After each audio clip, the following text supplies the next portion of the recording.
Good morning everyone, welcome to the stream. I hope you're all doing okay today and that you are ready for some more The House in Fata Morgana. Personally, I feel very excited for this because we are at the end of the very long prologue. Good morning.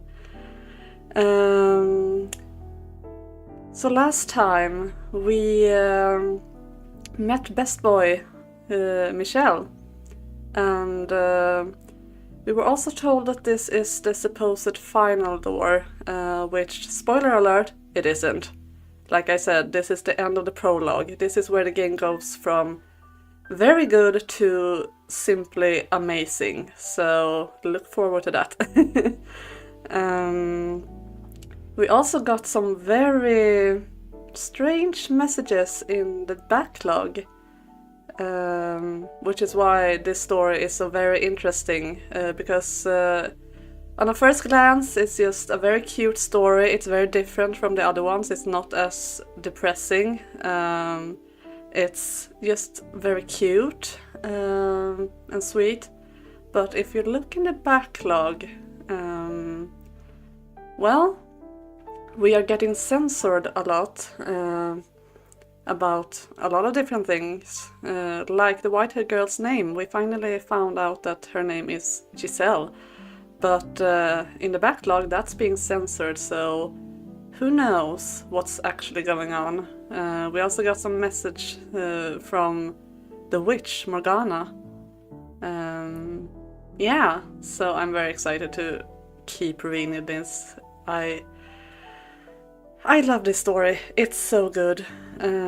Not just this door, but like the whole game is just amazing. If you haven't noticed that I love it yet, I do. So let's just dive right into it, shall we, guys?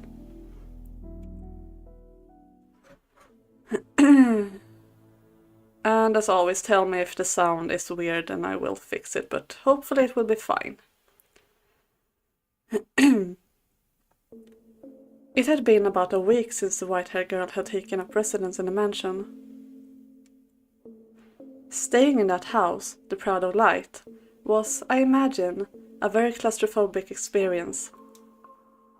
To anyone blessed enough to have sunlight as a part of their everyday lives, it would have been unbearable.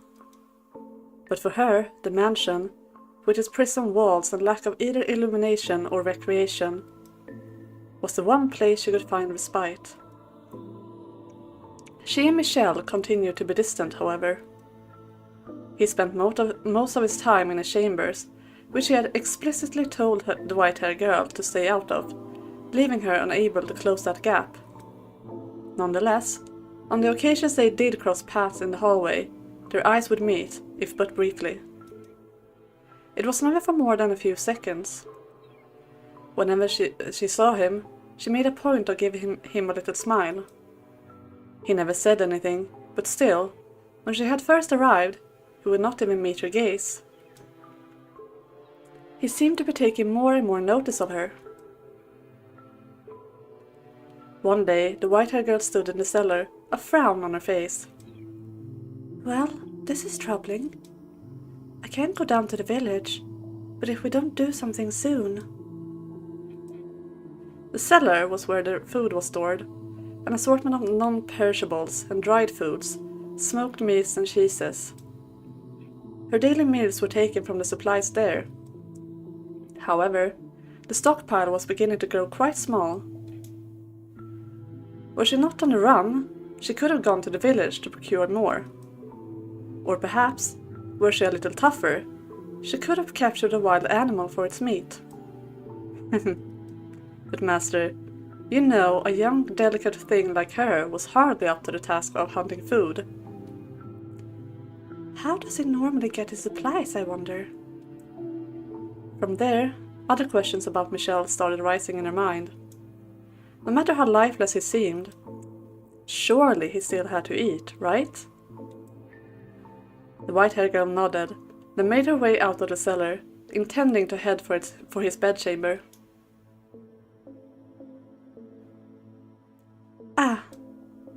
But on her way there, she spotted him standing by the entrance. staring motionless at the door, lit by a single candle. He appeared to be waiting for something.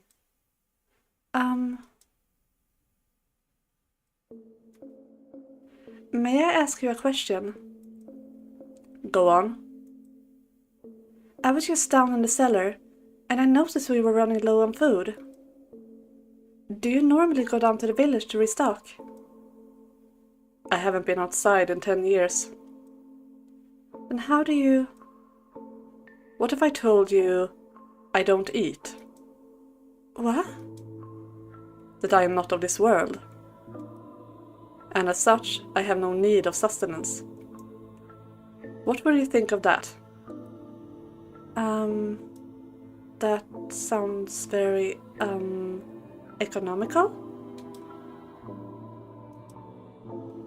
If you can survive without having to eat, that's one less thing to worry about. If it were possible, I'd like to have that ability too. It would seem trying to frighten you is a waste of time. Ah, was I supposed to be afraid? Never mind. It doesn't matter. You ask about the food in the cellar. It's getting to be about that time. Wait and you will find out. What do you... It's here. Oh? If you want to know where my supplies come from, open the door. But, I'm in hiding. There's no one at the door anymore. The knock is nothing more than a signal. A signal? The white-haired girl turned toward Michelle to press him for more information, but he averted his gaze. Find the answer yourself, he seemed to be saying. She took several moments to gather her will, then marched over to the door. Let's see what the backlog has to say.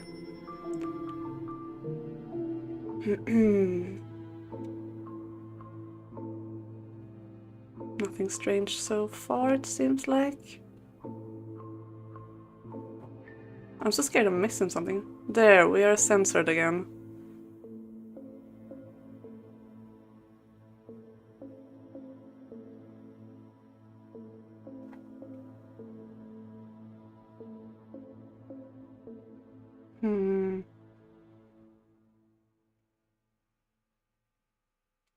Okay, I can't go further up, so I think we're good.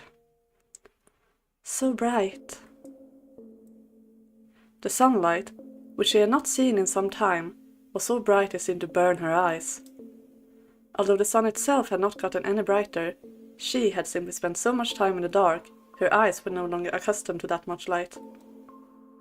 The color of her eyes made them quite sensitive to light already, so when she stepped outside, her whole world went bone white.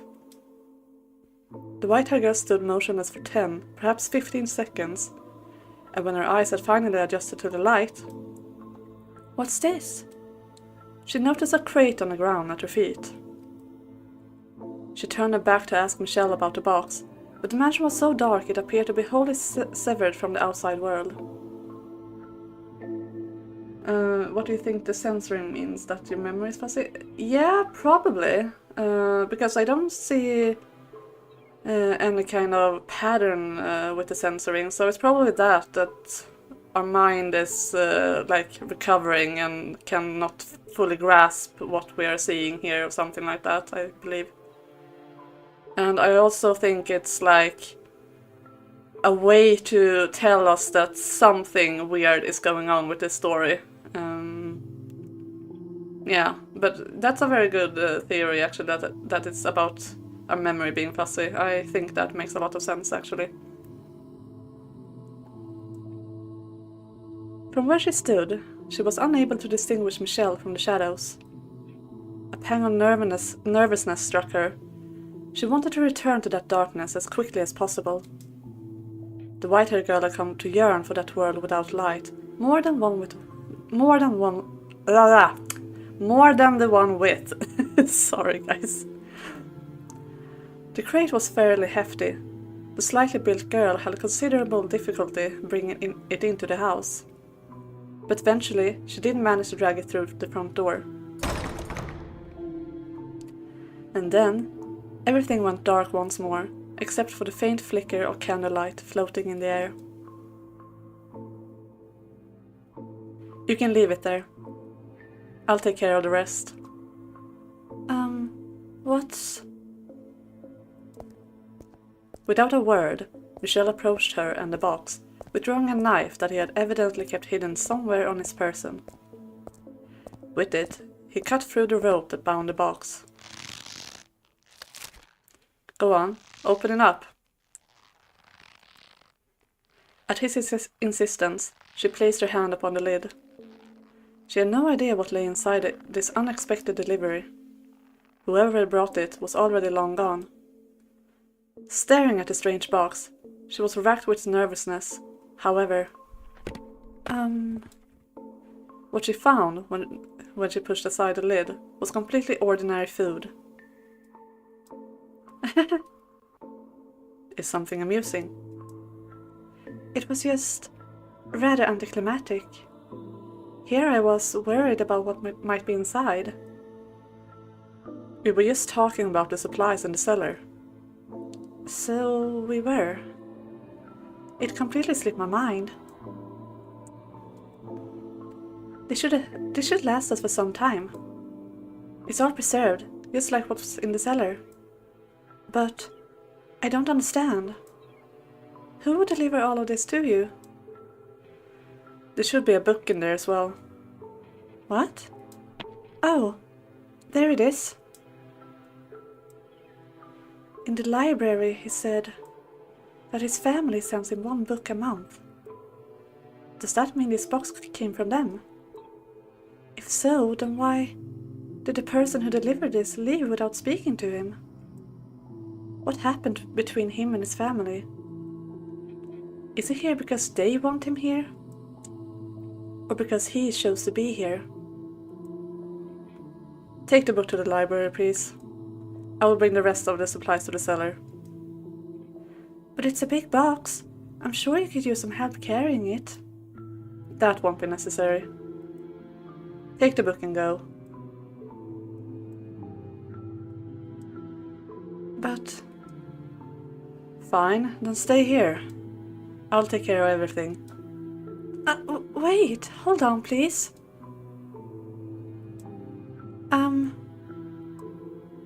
What is it? You don't have to answer this if you don't want to. And, I'm not trying to pry, but I can't help but be curious. Say what you have to say, please. He is so no-nonsense, I love it. I was wondering if you could tell me why you live here in this mansion.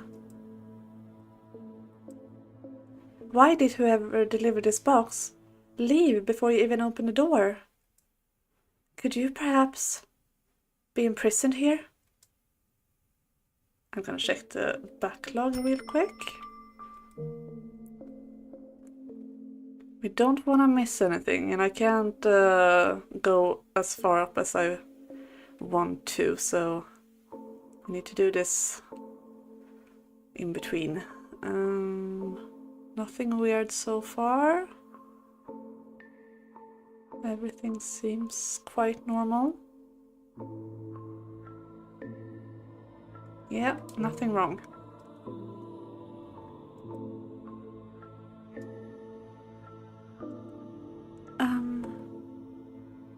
I told you this is the very first day.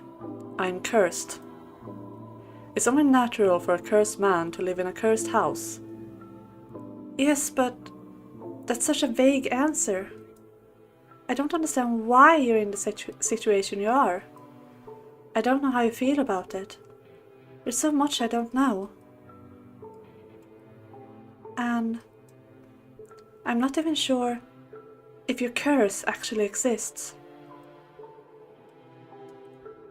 I see. That is a perfectly reasonable doubt from your point of view. Having been branded a witch because of your appearance. It would make sense that you would think my curse might be fabricated, or perhaps a metaphor for something else. Alright then. Come with me. What? I'll show you my curse. As he turned on his heels, the white-haired girl caught a glimpse of what appeared to be a smirk on his face, like the whole thing was some kind of sick joke. Also, one thing I really like about this, and that I find really interesting, we were told her name, and still she's called the white-haired girl, not her name. I think that is very interesting, and also quite telling about what's going on with the story.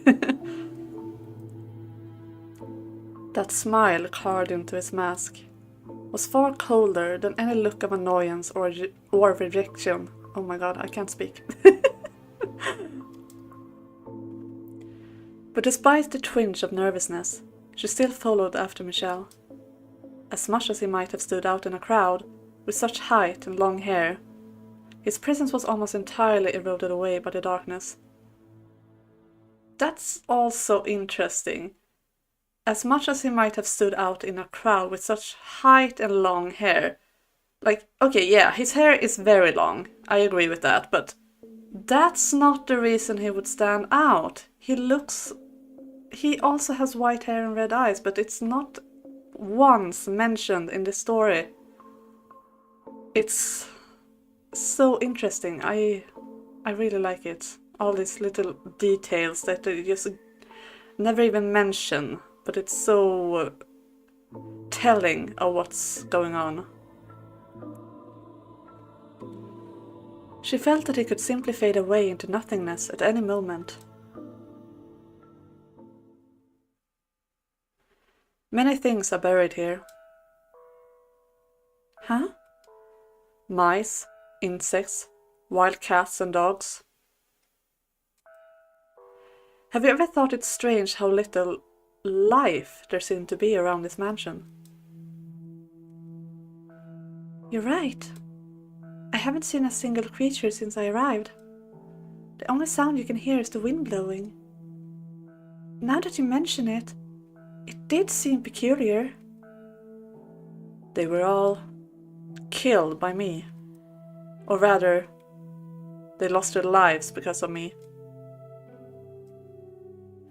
You have your answer now. A butterfly fluttered its way into the ruined garden, dancing up and down through the air. Michel held out a finger before himself, and the butterfly, mistaking it for a branch, drifted down upon it to rest its wings. Had the scene stopped there, it would have been a picturesque moment. All that comes in contact with me loses its life. My skin, the breath I exhale, my flesh and blood, is poison to all life. But the butterfly's movements began to slow. It spread its wings in one last futile attempt to fight gravity. And then, without a warning, it shriveled up into a dry husk. It's dead. All dried up and lifeless. Like it's been dead for days. It's like his finger drained all life out of it. Is this his curse? Is that even possible? But I saw it with my own eyes. If this is his curse though, it explains much. There are more than just insect and animal corpses buried here too. Servants who came to visit me long ago are here beneath the ground, under our very feet.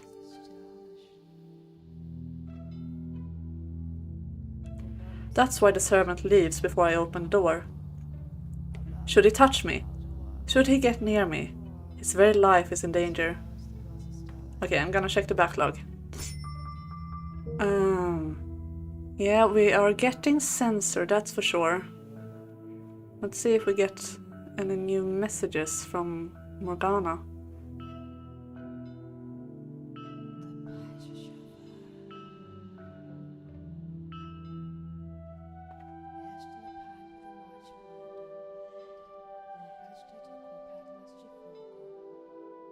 No, doesn't seem like it. Yeah, it's very censored. No one is interested enough in seeing me to take that risk. No one will have anything to do with me. Nary a soul even wishes to see my face. Now you understand what I meant when I said I would eventually kill you. So that's why you have never once touched me. When I knocked the books down in the library, you didn't offer your hand to help me up. And only one of us ever made contact with the box at the entrance at the time. When I offered to help you carry it, you refused. Because you didn't want your finger to accidentally brush against mine. My actions were not out of concern for you. I simply dislike people. Others' interests mean nothing to me. What an odd face you're making. Do you not believe my curse is real? Yeah, Michelle is like the like the very image of introvert. That's probably why I like him so much. I connect with him so much. No, I do. It is certainly irrational, inexplicable, unbelievable. But you show me more than enough evidence. And I don't believe you're lying to me right now either.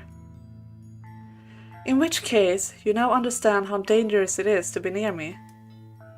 You said that if you left, you would be killed. But it's been some time since then.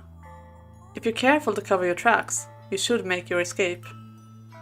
You do not belong here. He was telling the truth about being cursed. What a cruel burden to have to bear. I can't imagine just how much he's given up on. How many lives he's inadvertently taken. And how he must have felt every time it happened. How much pain that loneliness must have given him. How much despair he must carry in his heart. How much sorrow must be weighing down on him. So no, I will not leave. I will stay here with you. Leave this place. No, I will not. Why? Why do you insist upon remaining in this house after learning what I can do? You have no reason to stay. Tell me then, why do you try to drive me out?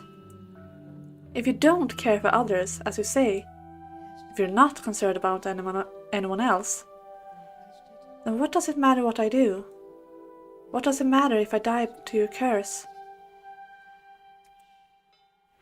You're a very kind-hearted man.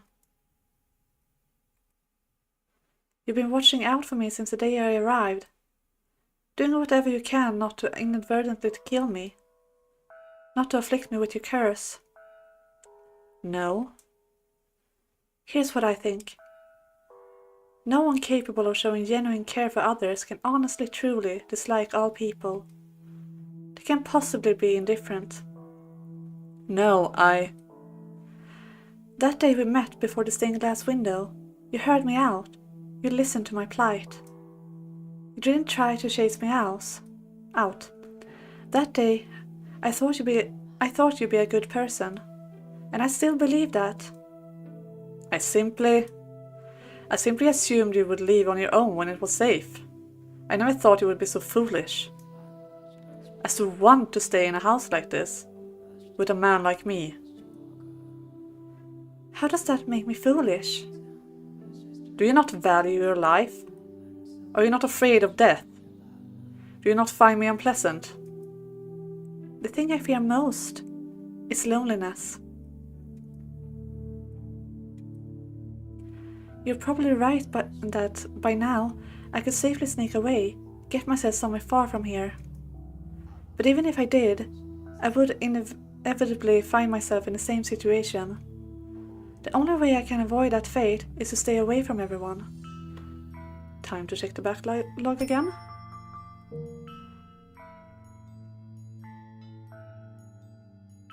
Okay, nothing strange so far. Not that's censored, okay.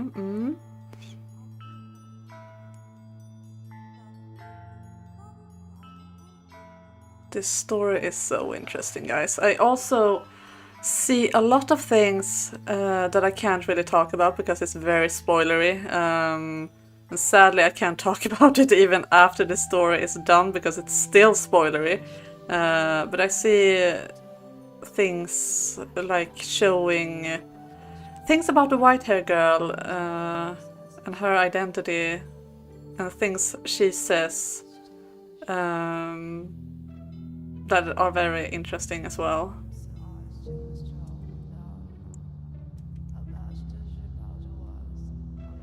To live in solitude with no one to talk to. I know you understand how that feels. It terrifies me. I'm afraid of having to spend day after day with no one to talk to, no one to share my experiences, my thoughts, my feelings with. If that's what awaits me out there, then I want to live with you.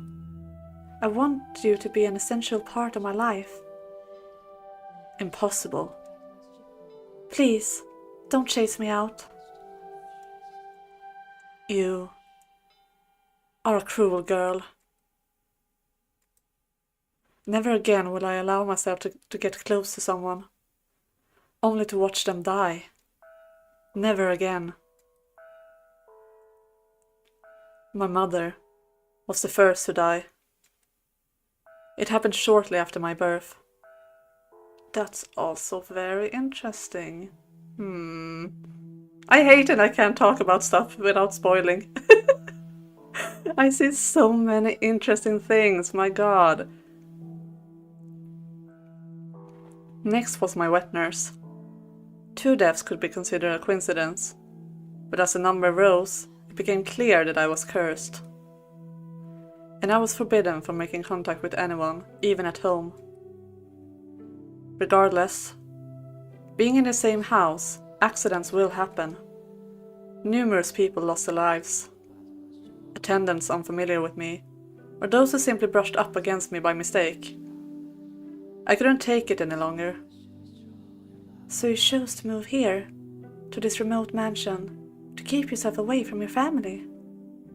You weren't imprisoned here. You elected to live alone, so you wouldn't hurt anyone. For better or for worse, I was born into a noble house. So rather than abandon me, they provided me with means to live out of sight. I will be very careful. I will do everything I can to ensure no accidents occur, to keep you from being alone again. I will not for any reason touch you. You have my promise. Your curse takes the life of anything you touch. I've been here for a while, and death has not yet befallen me. As long as I do not touch you, there shouldn't be a problem. Also, and I apologize if this is simply me reading too much into things, but I feel like we're two of a kind. You don't say. Could it be because you look like the same, maybe? I fear being utterly alone more than anything. And I think you understand just how scary that is. So, why are you so stubbornly insistent on it being me? I'm sure there's someone else out there. Someone you're meant to be with. You may not have found them yet, but I believe someone like you eventually will. Because unlike me, you still have the vigor to press forward. It has to be you. I'm certain of it. Why? Because, well, you can't tell me? No, I can, just, please don't get upset with me. I think I might really, really love you.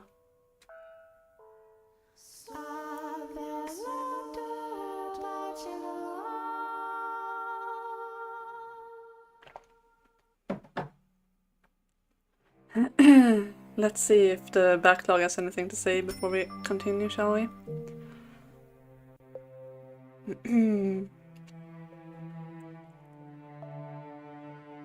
Okay, so we're not being censored. Everything seems normal. No red text either. There, okay, that's a lot of censoring.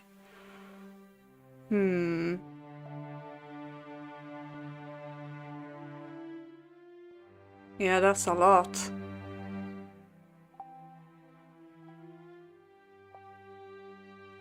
Like, imagine if you actually have to go through the backlog because you missed something and then all this happened. Too bad, you missed it.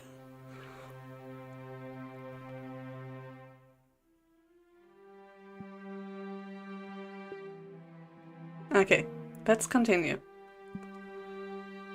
His was a power that evoked images of witches or demons, the unclean and the impure. A mere touch was all it took for him to strip a man and beast alike of its life. God has quite a cruel streak to bestow such a power upon such a beautiful young man. And a strange power it was indeed, like something out of a fairy tale.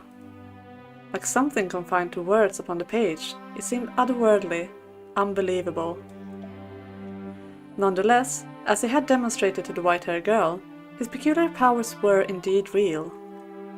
That said, the world has its fair share of oddities. It just so happened that those curiosities tend to remain hidden away, known only to a few. Although, you have laid eyes upon a number of unusual phenomena yourself, Master.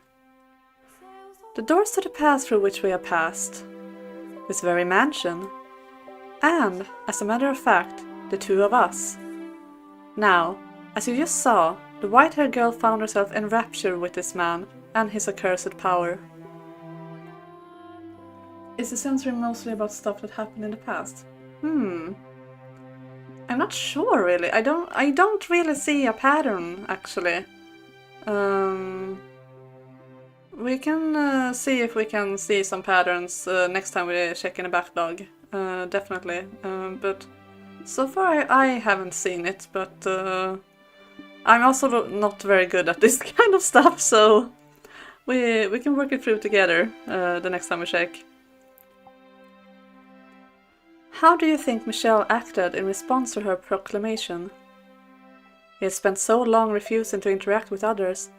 No, unable to interact with them. As such, he was unsure how to respond. After standing there expressionless for a few moments, he muttered, "I'll consider it." And with that, he returned to his chambers. While he was not someone who wore his heart on his sleeve, I personally do not believe he was completely devoid of emotions. He had simply forgotten how to express them in his extended solitude. So I think he was, in that moment, in a state of complete panic. She had, after all, just assaulted him with a stream of incomprehensible declarations. That, knowing the truth, she still wished to remain in the mansion. And that knowing the truth, she loved him. The love she had declared for Michelle was not a fleeting puppy love. There was genuine tenderness and warmth to her words. But he had gone through his life shunned, feared, pushed away. To him that was normal. He had never given anyone reason to have any fondness for him. So he found himself utterly unsure how to take the affection she was showing. Of course, he was not the only one rattled by the whole affair. Oh dear. Several days had passed since Michelle had asked for time to think. He had still yet to show himself again. This is all my fault. The white-haired girl paced anxiously through the halls, on the off chance she might run into him. As per his request though, she kept her distance from his chambers. Nevertheless, she was beginning to worry about the fact he had secluded himself away for so long. So she worked up her courage and made her way to his room. What if he doesn't want to see me ever again? I didn't consider I might be overstepping my bounds. Before opening my mouth. Every step she took was slow and laborious. Her mind raced with worry and doubt. I should at least tell him I'm sorry. Rather than out of a desire to know how he felt, she was compelled by guilt and a desire to apologize. After walking for some time, she arrived at the door, sitting in an utterly unlit hallway. She drew in a breath of musty air, then let it out, repeating the process several times. Next, she reached her hand up to knock on the door, then pulled it back, also doing this a number of times.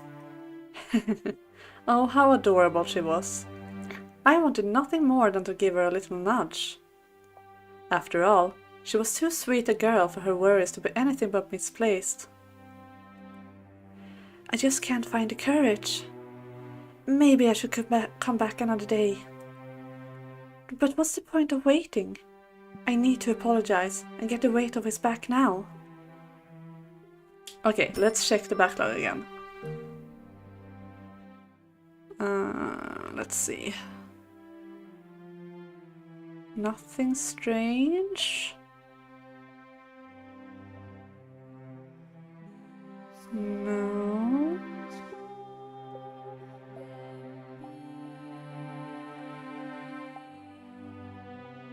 Okay, everything seems to be quite normal. Yeah, okay, nothing strange. She gathered her courage once more, this time determined she would do it.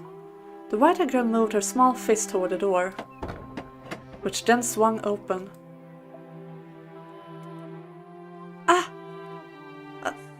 I'm sorry.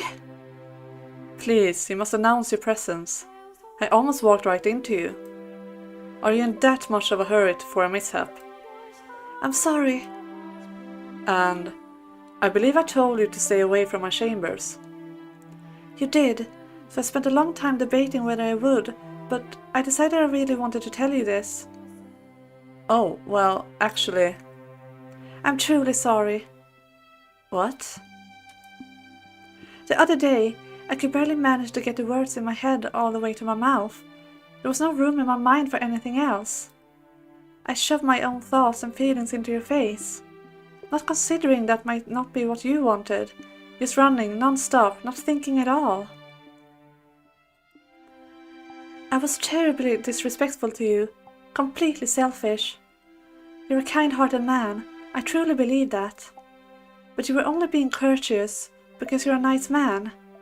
I'm sure you have little interest in the affections of a queer little girl. So... I would love it if I could stay here. It would be a wonderful blessing.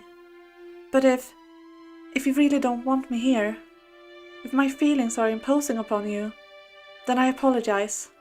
I'm sorry and I'll take my leave of this house.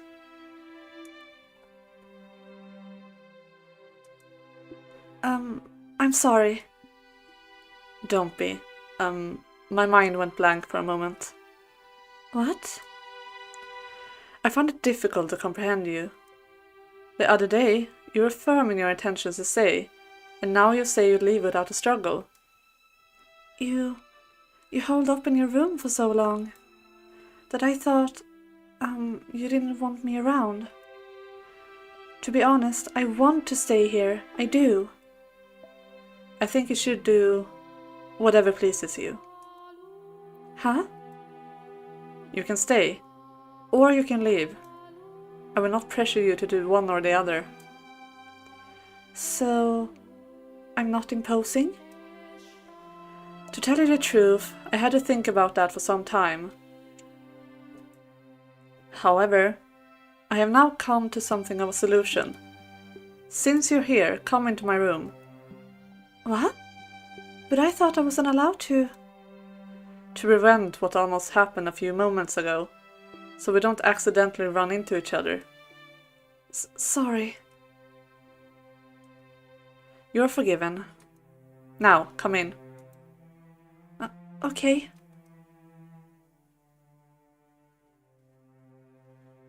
Gonna check the backlog again. Oh my... Hello? Yeah, okay, that's new. That's very new.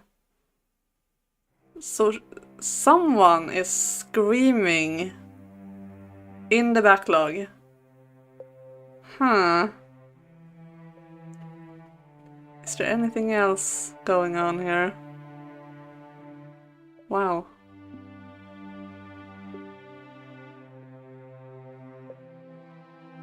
No, that seems to be it. Everything looks normal, at least.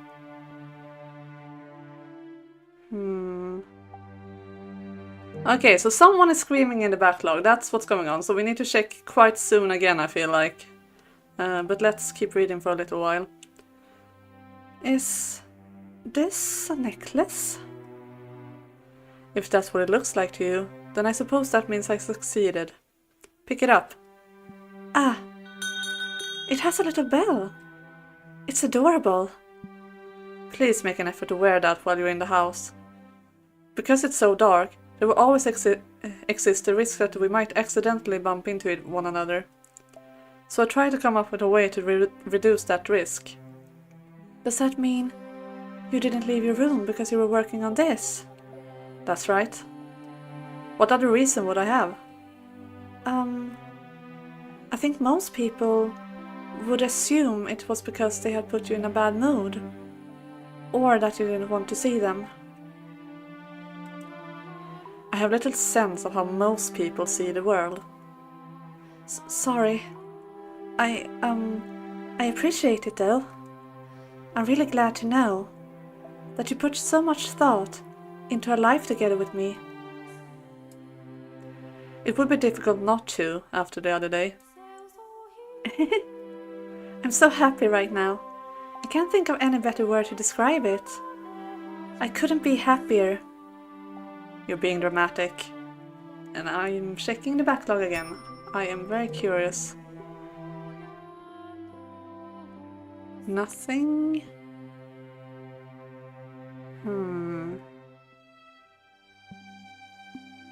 No, it's just that. Okay. To tell you the truth, I feel a little bad about it. Why? It seems rather impertinent to affix a belt to someone. You're not livestock, you're a person. That's why you turned it into a necklace. Thank you very much. I'll keep it on me at all times. I really, truly appreciate it, Lord Michel. Don't call me Lord, please. Alright then, I just call you Michel. And will you please call me Giselle? The windows. What? If we could open the windows. Never mind.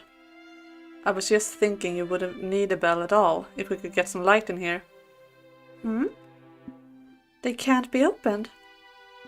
They're rusted shut. All the windows have been shuttered for as long as I've been here. I assumed you had boarded them all up. That was done long before I ever arrived. After so many years here though, I hardly consider it an inconvenience anymore. It also serves to repel wanderers. Oh really? Is there something odd about that? No. It's just, I realized I had a wrong impression about a number of things. As I learn more, I see things in a different light. See you in a different light. And I'm sure there's still plenty more for me to learn. Of all the people I have ever met, you are perhaps the most difficult to predict. Not only do you have no aversion to the darkness, The dark has always been a close friend of mine. Which isn't to say I dislike the sun. Its light can simply be a bit too strong for me. I'm like some kind of unholy monster that can't be exposed to sunlight. You are anything but unholy. My name would suit you. Much better than me. Again, I see so many little hints everywhere. Ooh! Hello? Okay, I'm checking the backlog. Sorry about this terrifying noise, guys, but we need to check the backlog right now. Oh, woohoo! Hello. I wanna just go up so we take it in order. Holy crap. Okay, let's go as far up as I can. Okay, that's the screaming part.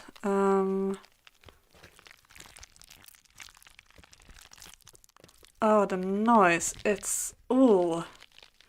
Like I said, this is cute until it's not. Images are slithering into my head, replacing memories before they can surface. Ah, stop. Okay, so I think you're right, Duder, about the censoring being tied to our memories. Definitely. This is so cool. And there are a lot more censoring. So let's see. Of blank the blank I have blank blank blank are blank the most difficult to blank. Not only do you have no blankion to the blank blank.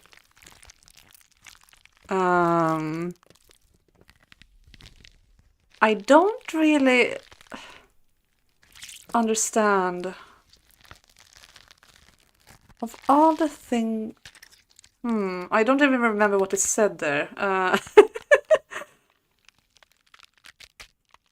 Yeah, there's a lot of blanks. No, I'm sorry, I really don't see a pattern to the censoring, but it's obviously tied to our memories somehow. The blank has always been a blank, blank, blank of blank. Yeah. That part I remember. You are anything but unholy. My name would suit you much better than me.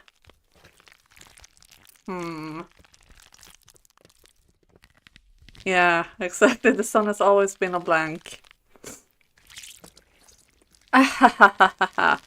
What a beautiful story. Much better than the real thing, is it not, my dear? Oh, this is so cool. Like, the sun was censored, yeah. I feel that's the winter for you. But yeah, this is so cool. I mean, probably by here you... I mean, I'm not sure if you would check the backlog here either, because if you haven't found it, you wouldn't see. But here you definitely note that something is weird, because the noises. But it's so interesting that so many things can just be hidden in the backlog. It's so cool, and I love that you can do this in a visual novel. It's very interesting. That day, when I first saw Giselle, I was wary of her, apprehensive. I didn't want her anywhere near me. But, as my doubts about her faded, I began feeling something very different. As though the lump in my heart had been melted away. I began to yearn for her to be at my side. Knowing full well it couldn't possibly last. Knowing full well how foolish it was. I found myself captivated by her. I found myself wishing to have her stay with me.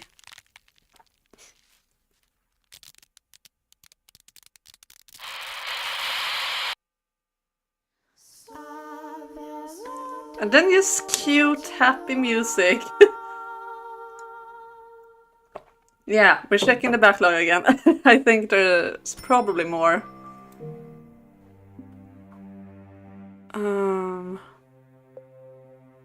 Or maybe not. No? Okay, nothing. Just clear visual hints that something is very wrong. And that marked the true beginning of their quiet days together in that dark mansion. They acknowledged and accepted each other's presence, no longer isolating themselves, but actively, regularly conversing. As mundane as it might seem, it was something they had been unable to attain until then. Nevertheless, they were still somewhat fumbling around in the dark with one another, drawing closer and pushing away again. Michel, in his own ungraceful way, was beginning to open himself up to the things she said, and the white-haired girl was beginning to smile with a greater frequency. They had taken to dining together, and her wish of learning to read was being granted. He taught her in the feeble light of a candle placed upon the table, the two sitting across from one another. Though Michel seemed to be well educated, he had not been instructed in the art of teaching, so he found the process quite grueling. But to the white-haired girl, the longer it took, the better. Her primary objective was, after all, to spend time with him. The days passed, and eventually she reached a point where her comprehension was adequate enough without assistance. Her next request, then, was for them to read through a book together. "Have you read every book in the library?" "No. I stopped looking at them after a while. Most everything I'm sent is dull, uninformative dreck. The Diary of a Lord, foolish make-believe tales." "You're not fond of fiction, I take it?" "What value is there in the lives and fantasies of another?" "Stories can be invigorating. Tales of adventure can take you places you would never go. Legends of heroes, folklore, stories and of otherworldly phenomena. They can be terrifying and they can be exhilarating. They may not be real, but they give you a little glimpse into the author's heart, that you feel like you're seeing the same thing they saw." "You are a very empathetic girl. Fiction inspires nothing of the sort in me. However, perhaps long ago, it might have been able to, though I can no longer remember what it feels like." "I'm sure it will come back to you. You're not an empty man." Sorry, I'm making you uncomfortable again. How about we read this book today?" I'm gonna check the backlog again. I am very scared of missing things. Okay, we're being censored again.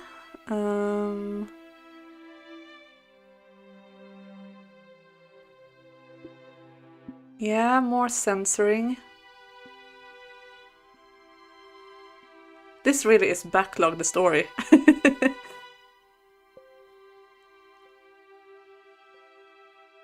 Okay, so nothing more. It appears to be a collection of legends. You haven't read this one yet, then? That's good to hear. It'll be more enjoyable if it's a new experience for the both of us. It looks like it's a record of local legends. The book is divided into several sections, though it appears to be mostly superstitions. I am curious what kind of stories this area has. The two of them were looking down at a simple, undecorated volume. As the white-haired girl had said, it seemed to be a collection of local legends passed down generation to generation.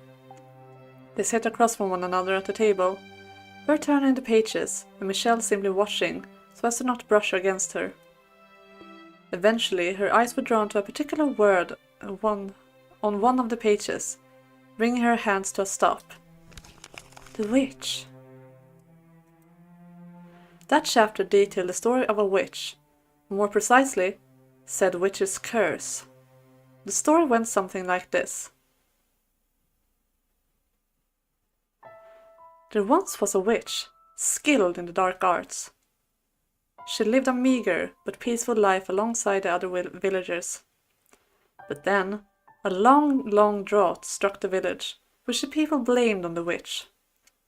The witch was sentenced to death, and as the fire blazed around her, smoke rose high into the air. The smoke soon became rain clouds, blessing the village with an end to the drought.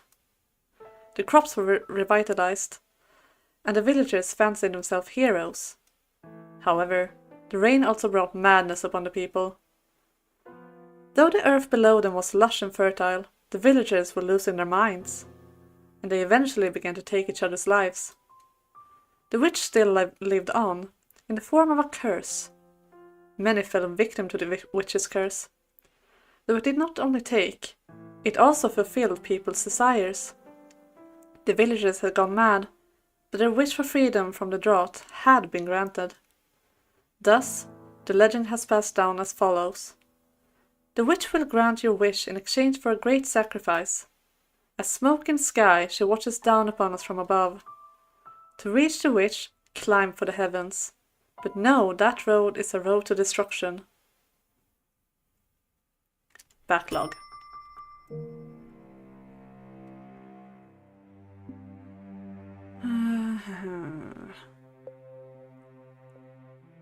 Okay, so the witch is just being completely censored.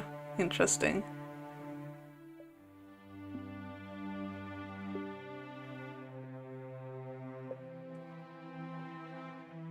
Okay.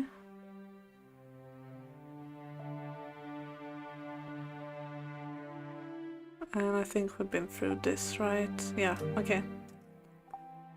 So just some more censoring, no more messages or weird stuff. I mean, the censoring is weird enough.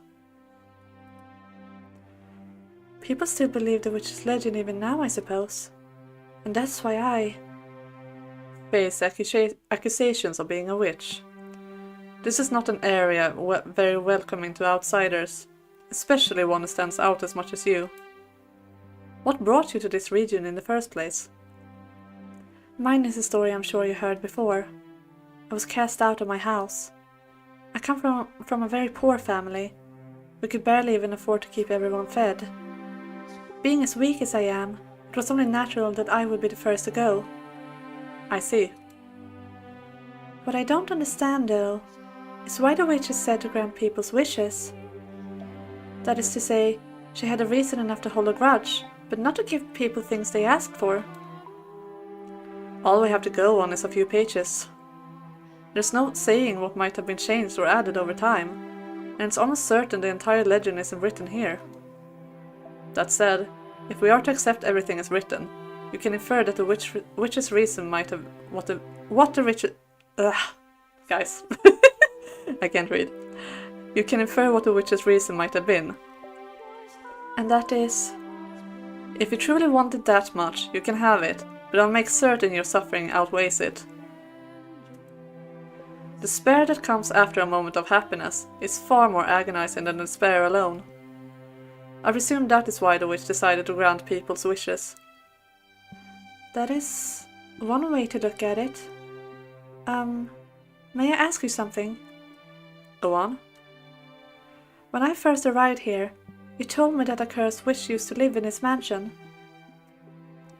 After reading this legend, I'm now finding it hard to believe you made that up simply to scare me away. I appropriated the tale, nothing more. It is said the witch was born in this house. What? Quite the place my family found for me. But it was a clever decision putting me here, I think. Not many people are likely to come near a house with such a pedigree. But...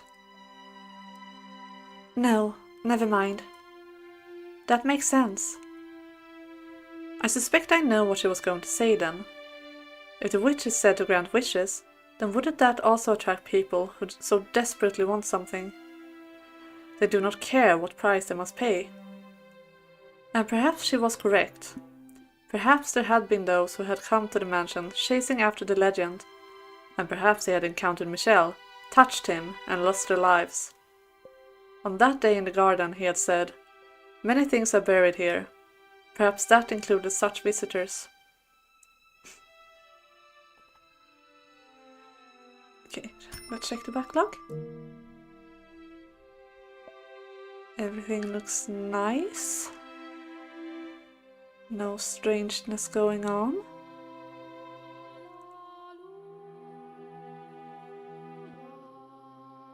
Okay, that's censored. Quite a lot.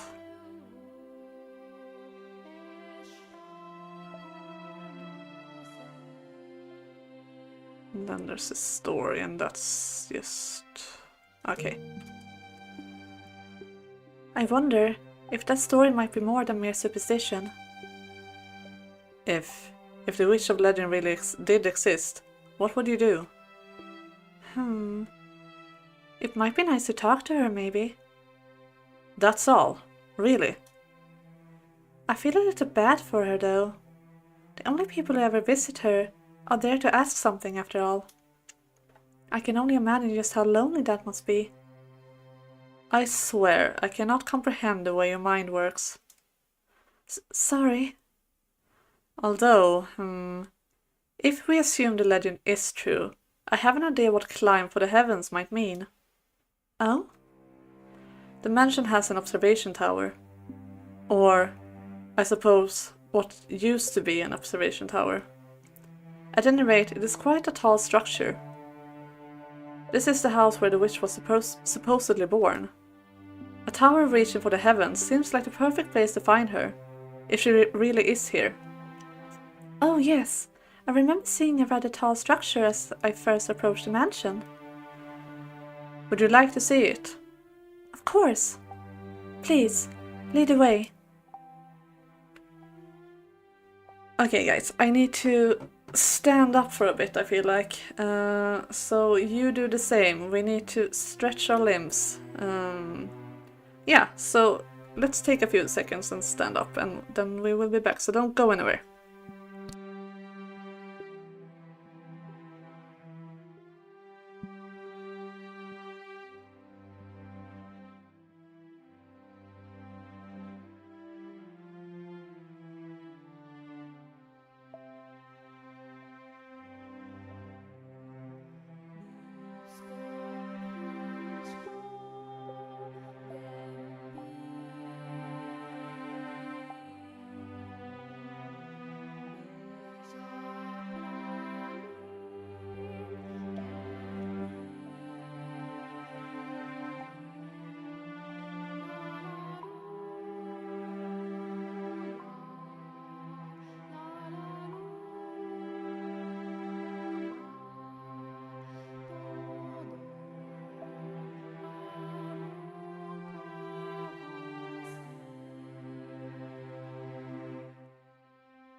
Alright, I'm back.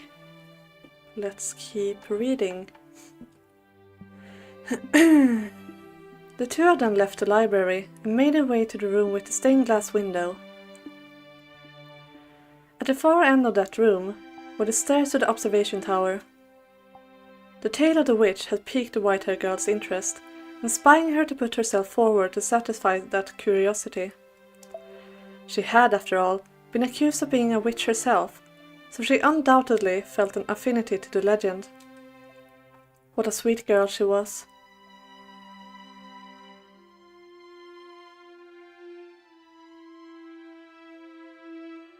This story really is so different in tone to the others. It's so much more mild and sweet, you know. With Michelle in the lead, the two climbed a long spiral staircase. There were many more stairs than the white-haired girl had anticipated, and she soon found herself short of breath. Rectangular windows were carved out of the stone in regular intervals.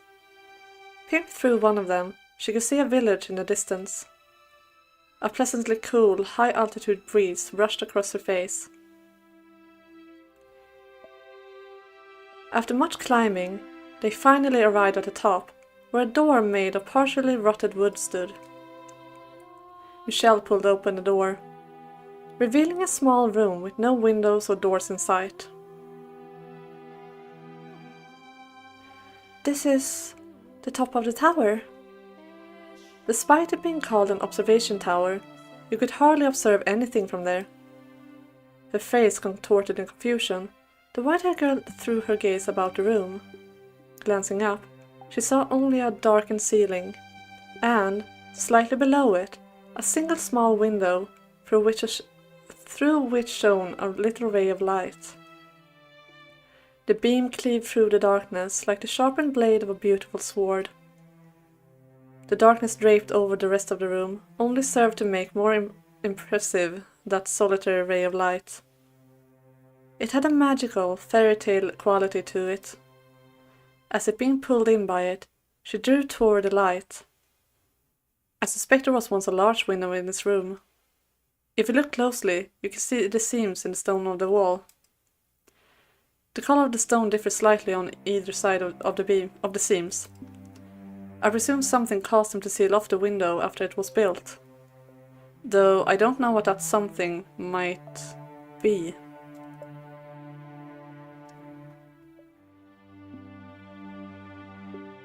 Oh, she's so cute.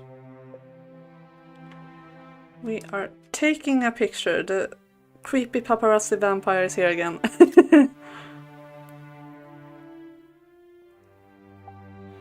When Michelle's eyes fell upon the white-haired girl, wrapped in that beam of light, he sputtered to a stop.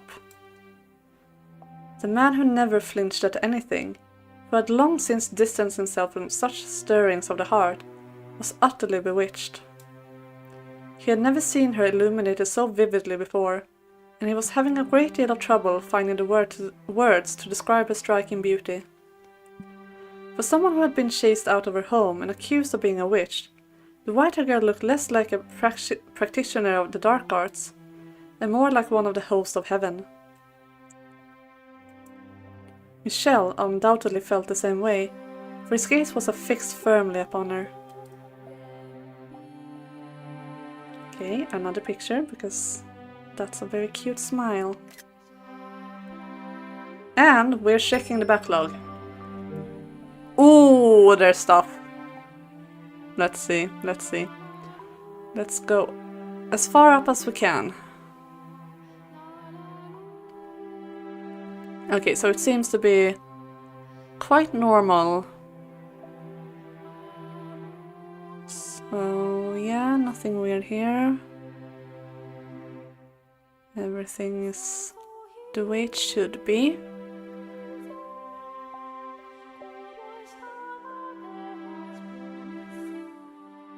Okay.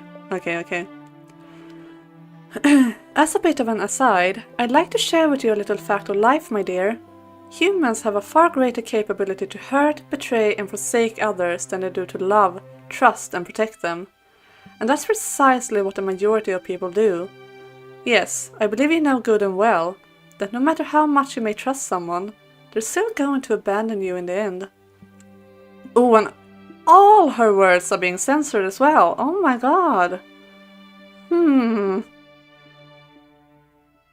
Very interesting. Dazzling, isn't it? Like a staircase leading to heaven. Yes, perhaps so. Is something the matter? No, I'm fine. You know, it feels like there's something odd in the air here. It feels like someone actually might be listening.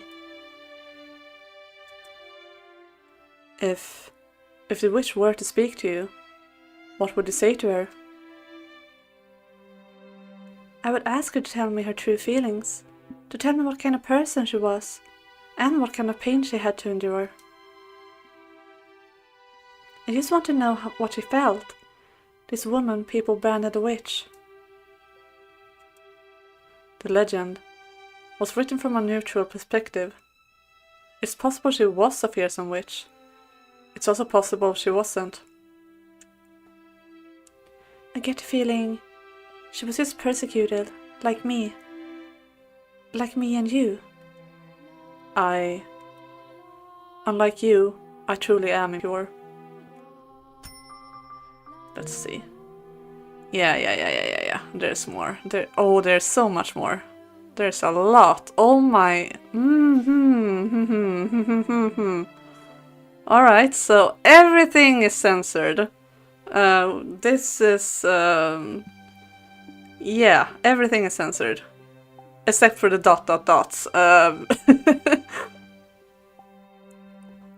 My dear friend, The two of us has much more in common with each other than anyone else. We both suffered at others' hands, and we both deserve to have our vengeance. Yeah, there's really no pattern. Everything is censored here.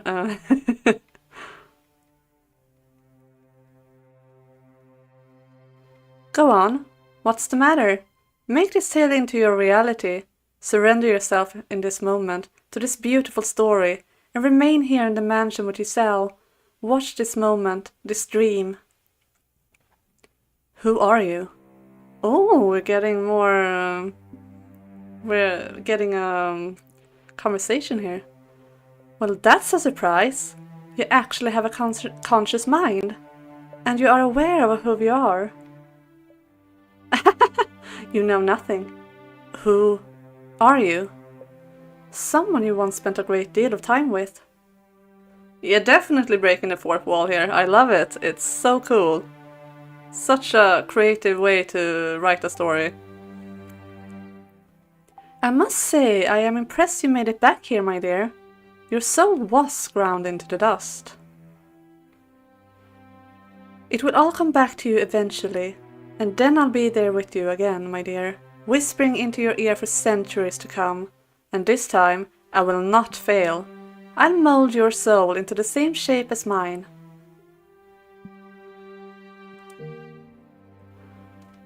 Like, imagine reading this story, and then you like skip over text and you say, oh, I'm gonna check the backlog, and you see that. Like, you can't see, it's all censored, and then you're getting messages. It's so cool, and I'm so sad that I missed it the first time. Because, wow, it's really mind-blowing, actually. Disagree all you want, but my touch kills. I'm a strange, incomprehensible, irrational creature. Or maybe I'm not even a living being, and that's why when I touch something, that is, I bring them death.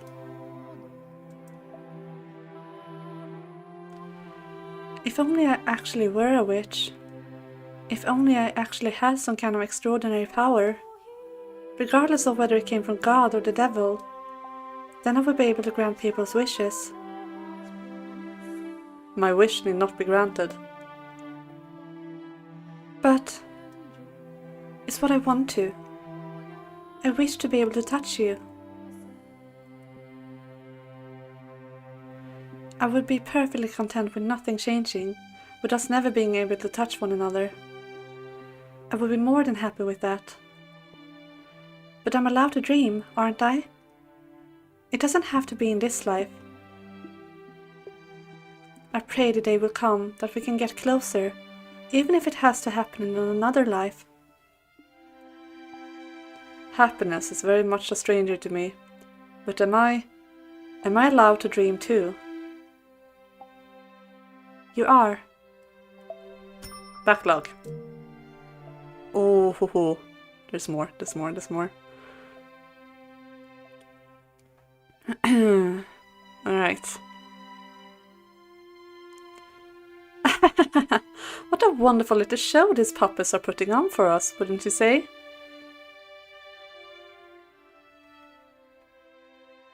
Giselle? Giselle? Indeed, that is Giselle. The white-haired girl standing there is Giselle.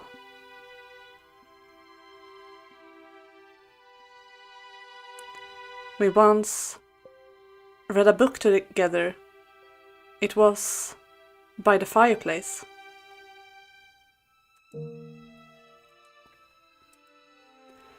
I will never touch you. I swear it. But I would like to dream about it. I would like to imagine placing my hand upon your cheek. You can. Reach your hand out for me.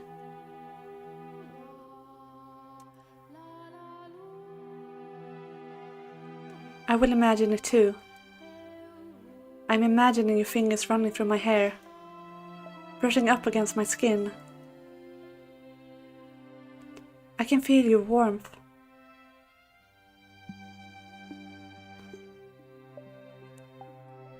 Backlog.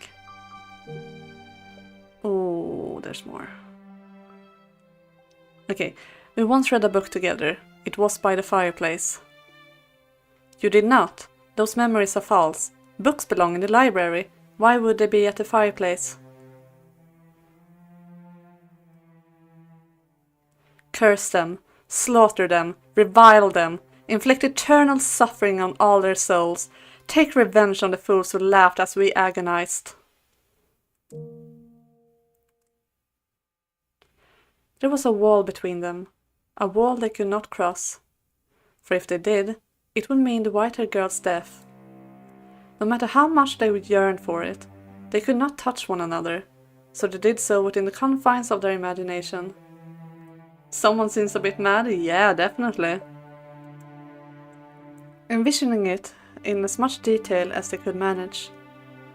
It was sad, but sweet, a moment of pristine, untainted beauty.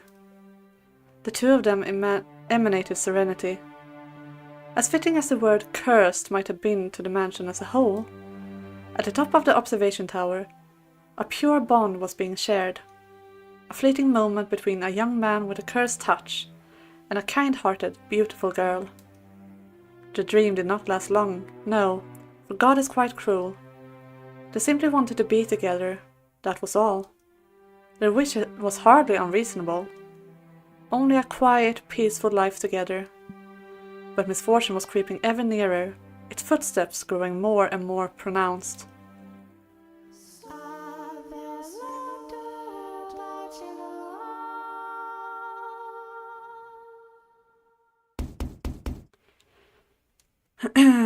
Okay, guys, I'm thinking a bit loud now. I see the time is a bit much, not quite as much as I want to stop, but I'm thinking we might still have quite a bit to go of this story. We're nearing the end, but considering this reading pace, it might take a bit more. So I'm thinking, do we want to stop here and continue tomorrow, or do we want to press on?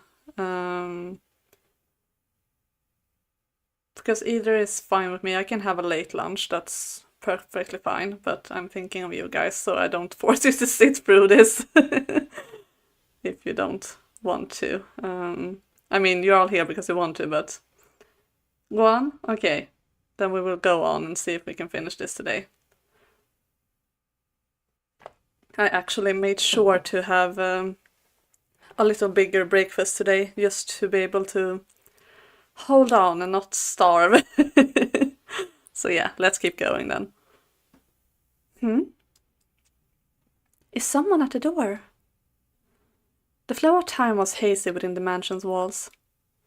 They had little way of telling whether it was night or day, preventing them from knowing exactly how much time had passed. The white-haired girl had made a habit of climbing to the observation tower every so often, to see whether the sun was up, which allowed her to approximate the time of day. Consequently, when she heard a knock on the door, she was not aware just how deep the night was outside, that forest and beast alike lay quietly at rest. Oh right, the stores in the cellar are almost exhausted. It must be this month's delivery. Not thinking it was worth bothering Michelle over, she made her way out of the chambers and headed for the entrance. There had only been a single knock, leading her to conclude that, as before, the servant had simply left the box outside the door. So, without a second thought, she opened the door, and there she saw a strange, vagrant man standing in the moonlight. His clothes were tattered, his bearded face bony and emaciated. She gasped, shrinking back several paces. The heavy door began to swing shut, but the man forced it open, glaring down at her with unfocused eyes and mumbling, "Are ye the witch that'll grant people's wishes?" It was in that moment that the white-haired girl realized she had been careless. The man had sought out the mansion because he believed the legend of the witch. And he did not seem particularly right of mind either, perhaps a result of wandering through the forest for several days, or perhaps it was because he was so beaten down that he thought to ask for a witch's help. Just gonna check the backlog.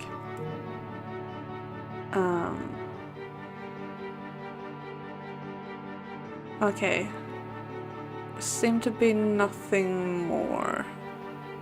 Yeah, that's we have read that already, so okay. In a word, he seemed mad. No, there's no witch here. Sure there is. Don't you lie to me. I can hear the witch's voice. She led me to this house. I promise you, there isn't. Now please, be on your way. Have you any idea how long it took to find this place? How many days I've gone without food or water? And you're telling me to get lost? I don't know what you want from me. I'm happy to give you a little food, so please. Is there really no witch? There's no witch here. It's nothing but a legend. If she does exist, she doesn't live here. I see. Then that means you're just an ordinary person. Just a person. Just a girl. So there ain't a thing you can do. No, get away from me. What are you doing? Why waste time waiting for you to get me a little grub when I could just take it all? I'm starving here. I'm so hungry I could eat human. You're about to commit a grievous sin. Are you not ashamed to act in defiance of God? God? If I believed in God, would I come begging to a witch? I don't fear him. I'm sure as hell don't fear people. Who's gonna show up at a house in the middle of nowhere? Who's gonna call me out? Who's gonna stop me? No one, that's who. No one's gonna stop me and no one's gonna offer me salvation. Ah, there's a thought. You're a woman, so before I kill you... Ew, no, stop. That's disgusting. What are you doing? What? There are other people here? The white-haired girl lay pinned on the floor beneath the yelling bandit, pleading for help with her ruby eyes. As soon as Michel grasped the situation, he tossed his candlestick aside and leapt for the man. The candlestick gave a sharp clang when it hit the floor. The impact extinguished the flame, bringing the mansion to near-perfect darkness. Something glinted in the bandit's hand, and then, without hesitation, he thrust it at Michel. Michel! How stupid must you be to come at me unarmed? In his hand, the man held a knife, its tip dripping with Michel's blood. Red spilled from the gash in his arm, the flow growing heavier with each passing moment. You're the only other person here by the looks of it, eh? Perfect. I'll take you both out. You... What? You don't appear to know whose house you tried to break into. What are you on about? Regret your ignorance to your very last breath. You're messed up in the head, you madman. Oh, you're one to speak, dude. Hey, stay the hell back. Take one more step and...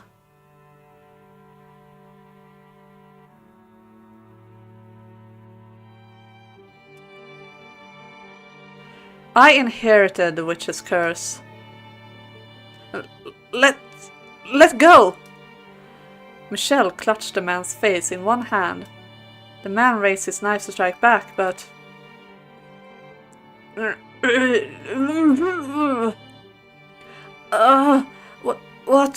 What's happening?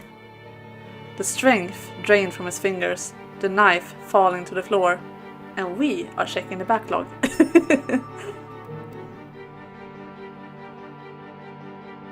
Okay, nothing strange.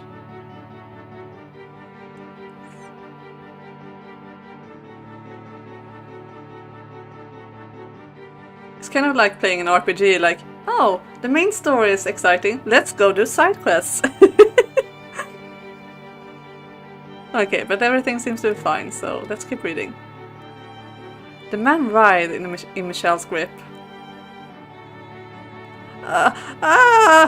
My face! My face! Oh, I can't breathe. Leave this place immediately.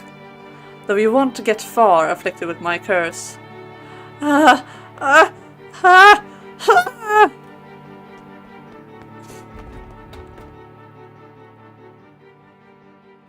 Helpless to fight back, nay, helpless to even consider fighting back, the bandit fled from the mansion in terror. In his wake, only the white-haired girl and a bleeding Michelle remained. I just saw a man's life drained from him. His face withering away, sucked completely dry.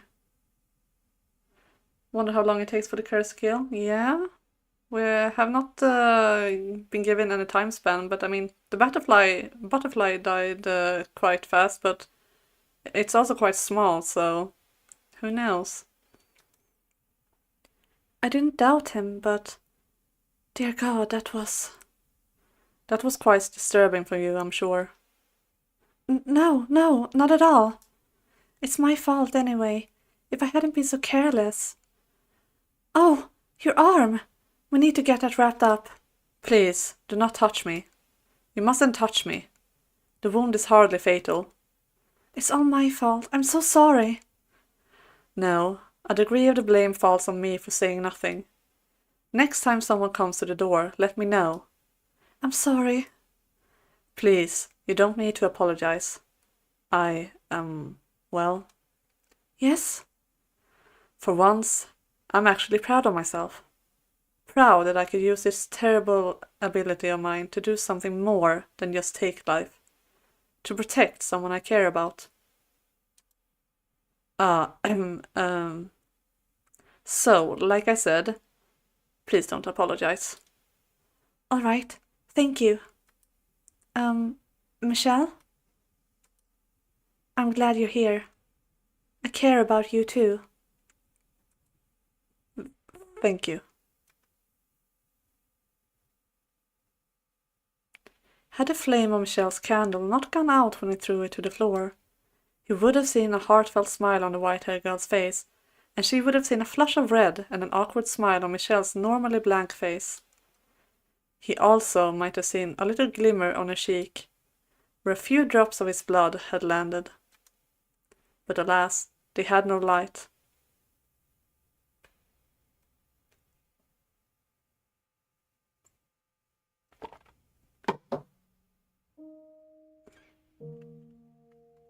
Let's check the backlog again.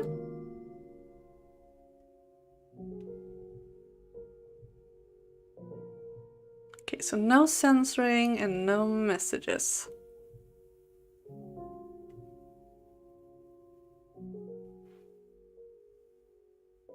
Yeah, everything seems to be fine. The collapse of their happiness came slowly, gradually. Perhaps it was because she had touched his blood instead of his skin. But the deterioration of the white-haired girl's health crept along at a relaxed pace. The life was not sucked out of her in the blink of an eye, as it had been from the bandit. She merely grew progressively less and less healthy. Amidst her physical decay, she was bestowed with one blessing. Her beauty remained untouched. But as far as blessings went, surely there were others she could have been granted. Could God have not picked something a little better for her? By the time the two of them realized what was happening, it was already too late. The white-haired girl had grown so weak she could hardly leave her bed. Yes. Oh, you are there. I am. Thank goodness. I can't see very well anymore. How could this happen? I thought I had saved you, but no, I did the exact opposite. Please, don't talk that way. You did save me that day. You're on the cusp of death now, and it's my fault. Because of this curse I bear. How? How could this happen? Why did this have to happen? What am I? Why was I given this body? Michelle. Can I, ask you a favor?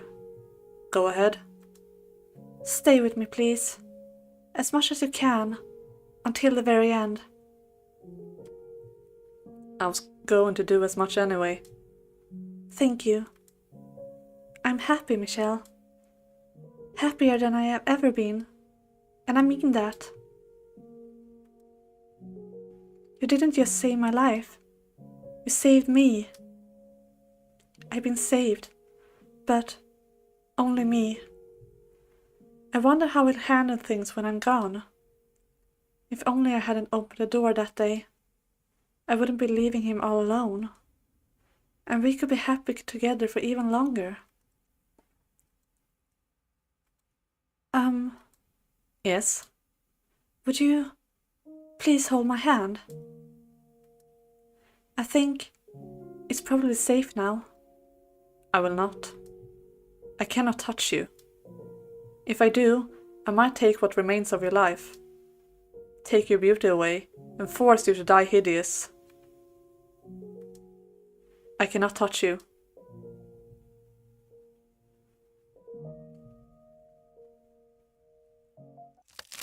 Oh. Okay, more flickering on the screen. So we're checking the backlog. Oh. Hello. Let's just see so we don't miss anything further up.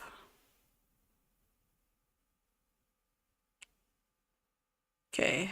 No. Okay.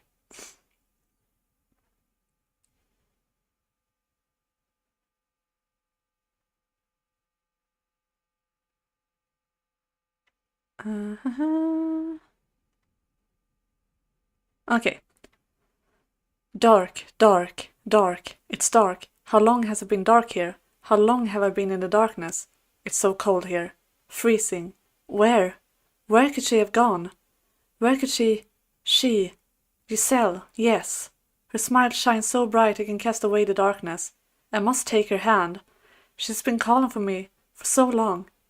Take her hand? But I'm cursed. That will kill her. No. This is a lie.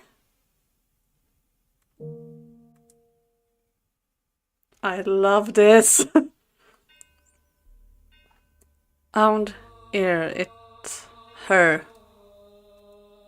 On his way back from the washroom several days later, Michel heard muffled voices. Got it? Good. He was having trouble making out what they were saying, but he could tell it was several men, and they were outside the front door. The fact that he could hear them all through the heavy door meant they were probably shouting quite loudly. An indescribable sense of uneasiness came over him. Dread. He drew nearer the door and focused on the voices on the other side. They grew clearer, enough for him to make out what the men were saying.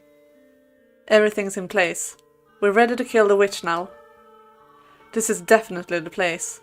That half-dead bandit said she was in this mansion. Listen well, no matter what we find in there, we kill it. It could be a child for all I care. That doesn't change anything.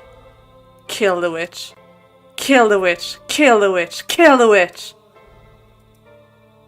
What he heard beyond the door was a group of men shouting for the death of the witch.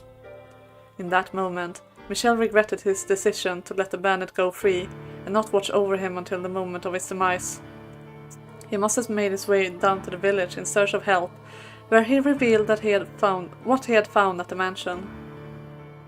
Yeah, the kill did not kill him fast enough, sadly. Damn it! But it was too late.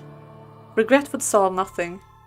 He could neither stop the villagers from raiding the house, nor could he stop the white-haired girl from dying to the effects of his curse.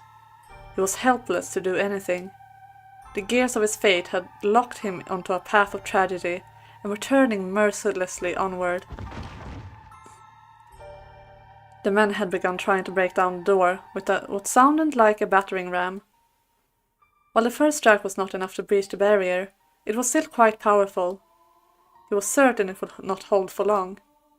Michel's mind raced. Was there anything he could do about this predicament? How could he escape from the corner he had been backed into? Despite his possessing inhuman powers, he would be powerless against a full mob of adult men. The villagers almost certainly came armed as well. Michel! A weak voice came from behind him. Aghast, he spun around to find the white-haired girl stumbling toward him. She breathed heavily, leaning against columns for support. "What are you doing out here? You'll only worsen your condition by exerting yourself." "I had a sinking feeling, and I heard noises on my way here. It seems that I have brought all my misfortune upon you." "Don't say that!" "If I hadn't come here, this never would have happened. You never would have been in any danger. Please, Michelle, hand me over to the men outside." "Absolutely not!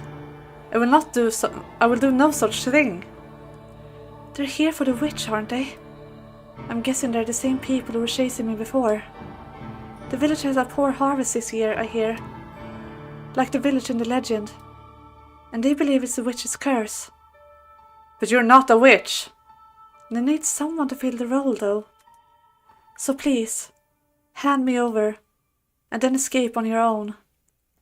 Let's see if the backlog has anything more interesting to say. No. Doesn't seem like it. No. Okay. "I could never." "Please, Michelle." "I'm the one who's cursed, not you. And you want me to hand you over? What would I have left then? Nothing. Not a thing. I would have nothing. After so long, I finally found someone who isn't afraid of me, who won't run. I have no interest in a world that would take you away from me, make me live alone once more. To hell with such a world." "Michelle."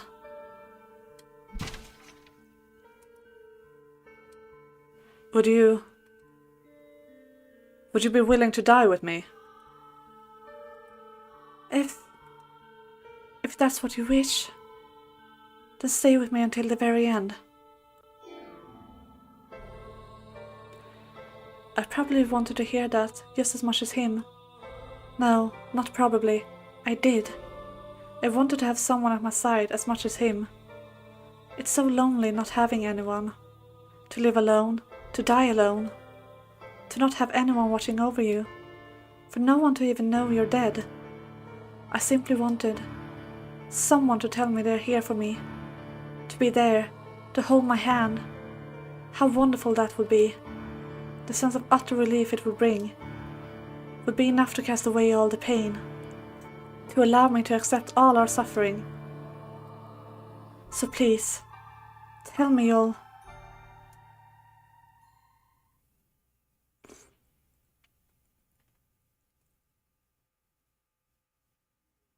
Michelle and the white-haired girl chose to spend their final moments at the top of the observation tower. They could hear the crash of the battering ram against the door, the shouts of the men, and their stomping feet. But despite all that, the ray of light shining through the little window was as beautiful as always. The room's air of serenity remained unimpeached. After the long climb to the top, the white-haired girl was terribly out of breath. Michelle considered several times offering her his hand, but the possibility of that doing so might rob her of her last scraps of life stayed his hand. It sounds like they broke down the door.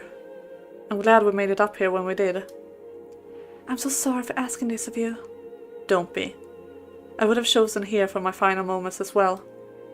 This is the one place in this mansion with any sunlight. The one place I can get a good look at you. Thank you.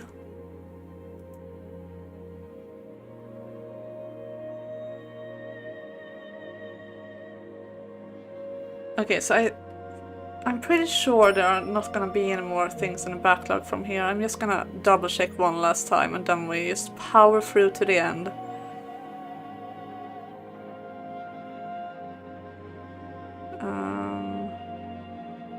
Yeah, nothing. Just touch her, damn it. Yeah, agreed. I'm truly glad I was able to end up here. That I was able to meet you. And more than anything, that you said you cared about me. I'm taking a picture of this too, it's pretty. I'm gonna be a paparazzi to the end. Have I managed to become an essential part of your life? Do you even need to ask? I wouldn't be here otherwise. I feel the same way as you. I'm sure of it. The two of us are more similar than you probably care to admit. Can I ask you one more thing? Go on. Would you embrace me? If this is to be the end, if this is to be my last chance, then I don't want it to end without having been able to touch you. Please, don't refuse me this, Michelle. Just do it, please. I won't keep you waiting long. Thank you.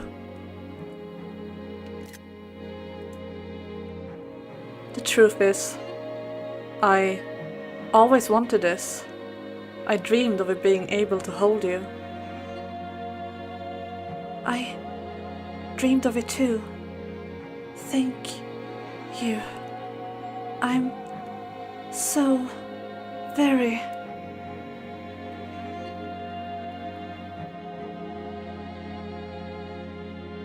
Also, the music is beautiful. As she is, apparently. She's still so beautiful. What a cruel joke. Could you not have given us some other miracle? One that would allow us both to survive? Where are you? Where'd you get off to? I can't find her, damn it. Hey, there's some stairs over here. They lead up. Beneath the single ray of light, the white-haired girl lay completely still. Not even a frail sigh escaped her closed lips. She remained as gorgeous as ever. It was as though she had simply fallen asleep in the sunlight. Looking down upon her, Michelle determined to do one thing. I will not allow anyone to sully this sight. He gave a fleeting glance back at the pristine corpse, then opened the door and stepped through it alone. He would protect that room where she lay. Hey, there's someone up here. So this is where you've been hiding, you infernal witch. Wait, that's not the girl. The reckless sound of their footsteps rang up from below. Shortly thereafter, the men themselves came into view. As he had expected, they were heavily armed. He glowered at the men, then sucked in a deep breath and shouted at the top of his lungs. I am the witch you seek. I have inherited her curse, and it is I who bring calamity upon you. You hear that? But he's a... man or woman, it doesn't matter. Deaf to anyone as ties to the witch. Cleanse this earth of all impurity. Kill him! Kill him! Kill him! Michelle did not flinch at the sight of the men. He stood unyielding between them and the door. He did not flinch when they raised their weapons against him, nor when they pierced his body.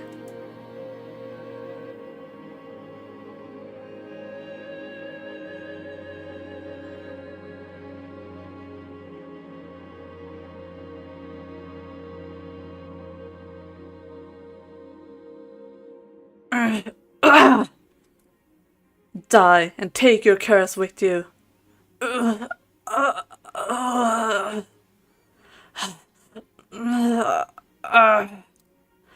I have no need for this life any longer. It's all yours. I am cursed to kill even that which I wish to protect. But, at the very least, I can protect one thing before my life is done. Not even one of you will leave this place.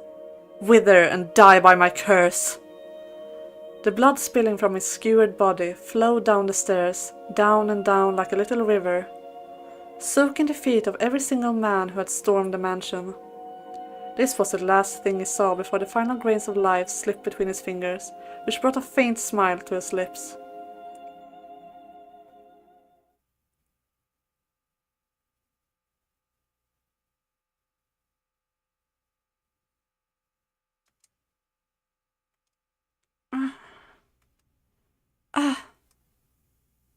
Neither of them had expected what happened next, though, for God has most a twisted sense of humor. The white-haired girl had not miraculously passed away without being robbed of her beauty. Why am I still alive? She had rather not passed away at all. Quite cruel of him, was it not? Michelle? Where have you gone, Michelle? Michelle? I smell blood.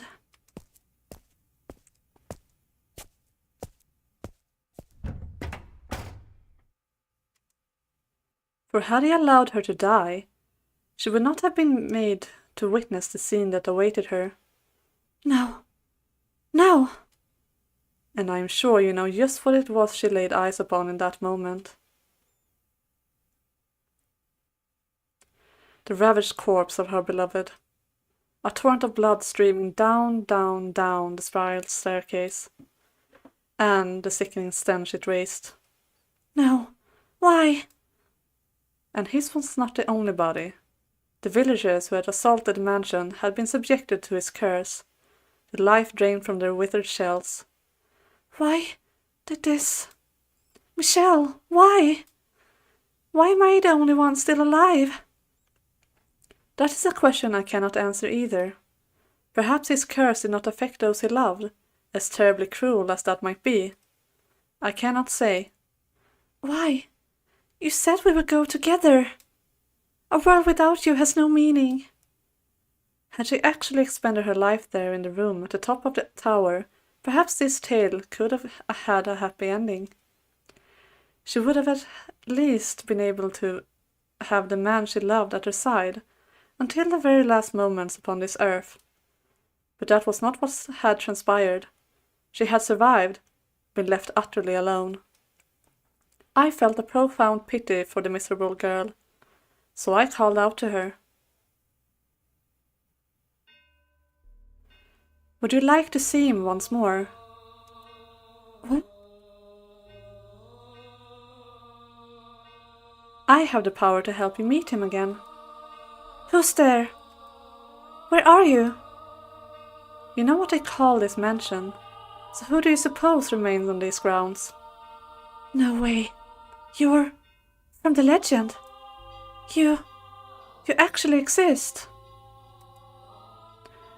Now, I asked you a simple question.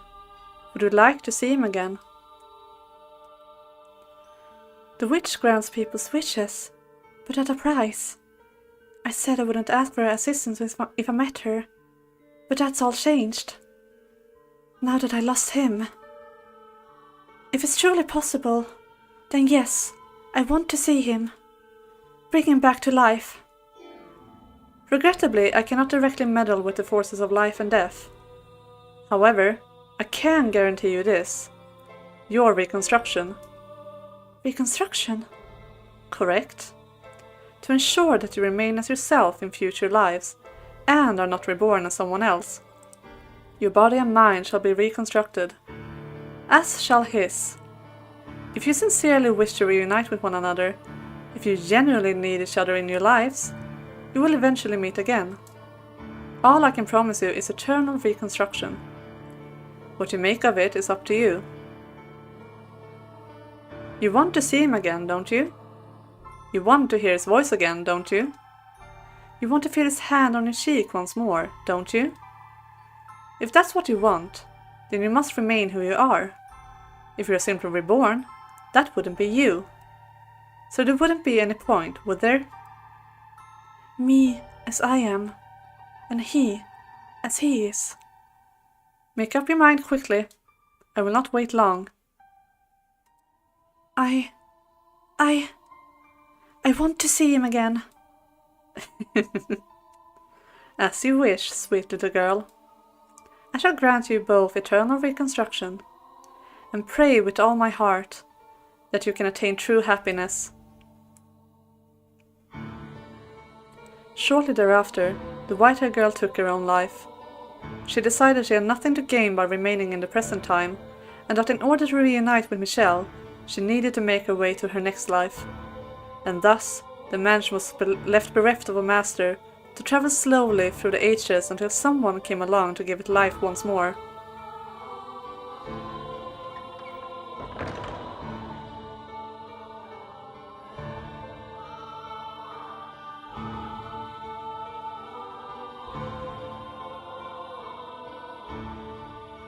But an unfathomable amount of time has passed, and two have still yet to reunite. Have they, Master? You know now who you are, do you not? Remember everything now, do you not? You were present in every single era, the reason for which is, as I described in the previous tale, because you yearn to be reunited with someone. But that person never showed up, in any era. And poor, sweet you, having no memory of any of that, lived those lives with other men. Is it any surprise misfortune befell those eras then? The door swung closed, but rather than outside, you and the maid were inside the dull monochrome room at the top of the observation tower. The awe-inspiring ray of light shone not through the lone window high upon the stone wall. Wrapped in a curious, impenetrable darkness, you both stood alone in the room. The maid wore a gentle but brutally cold smile as she looked straight at you. It is not your fault misfortune befell you. The only force to blame for that is fate. You were always so kind, so pure of heart. You had boundless trust for others and the goodness of people. You were the very image of all that is right. There is no greater misfortune than someone as pure and beautiful as you, being mercilessly thrown into the grinding gears of tragedy again and again. I still pity you for everything you had to go through. Poor, poor soul. You must be utterly exhausted, constantly betrayed, the man you were waiting for never appearing. After so long, your spirit worn down to the bone, you lost any and all awareness of who you even were. Yeah, you did suspect her from the start, Fia. Who were you hoping to find wandering into this illusory mansion cut off from the real world? You and I are the only ones here. The man you seek is nowhere to be found. Have you still not figured it out? Then allow me to tell you everything. I am the cursed witch, Morgana, who haunts this mansion, and you are the tragic plaything of fate, the white-haired girl named Giselle. Did my calling you master confuse you? If so, then I apologize. My habit of calling the master, or mistress, of the house master is quite deeply ingrained. And yes, that means precisely what you think it does. And I have accepted you as my new master. That I wish for you to remain here, to stay with me. So let us put an end to this journey. Do not worry, there is nothing to fear. We are simply going to step outside the river of time. Nothing unpleasant will ever happen to you again. I will be here with you for all eternity, and I will give you my utmost care. You will not have to wait for anyone. Forget about him, the man you once sought. And I am sure you shall find happiness. Please, do it for me. I have been waiting for you for so very long. I have wanted nothing more than to see you again. But you were continually stolen away from me, despite my sincere desires to spend my days with you. Which is why I wanted you to recall everything. For surely you would not willingly repeat the same fate, if you knew of all the pain it caused you to suffer thus far. Spend eternity with me, in the gentle embrace of darkness. The maid extended her hand for you.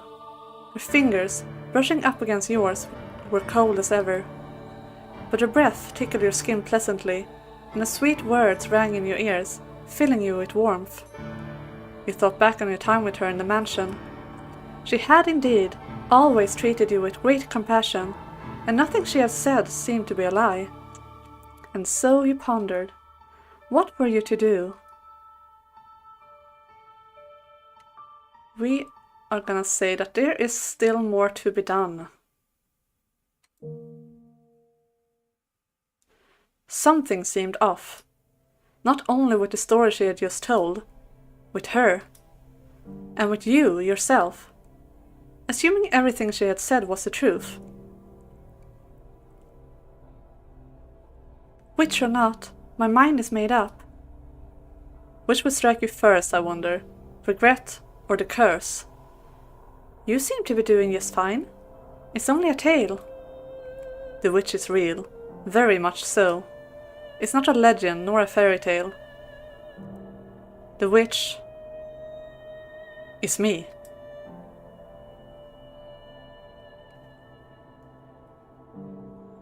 That's right. It wasn't the white-haired girl who had claimed to be the witch. And that wasn't all. Or do you mean to reclaim your old self no matter the cost? If you do, if you're sincerely prepared to do that, then be wary of the tale that comes next. Any tragedy that seems too beautiful to be real is precisely that, a fabrication.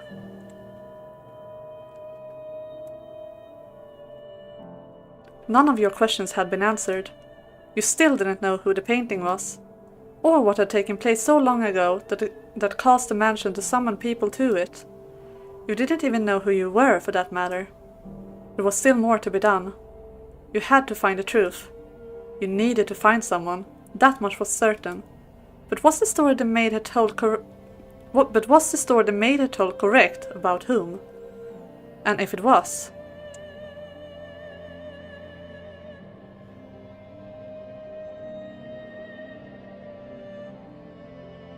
what about her? What about the woman whose name you couldn't say?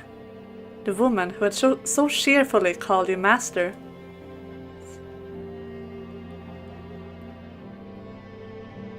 We agreed that we would live together, not just in the same house, so we got plenty of time to add more to the list. And, I hope, you can make your own list about me too. This is just the beginning after all. We got a long, long time ahead of us. Plenty enough to get to know each other, no?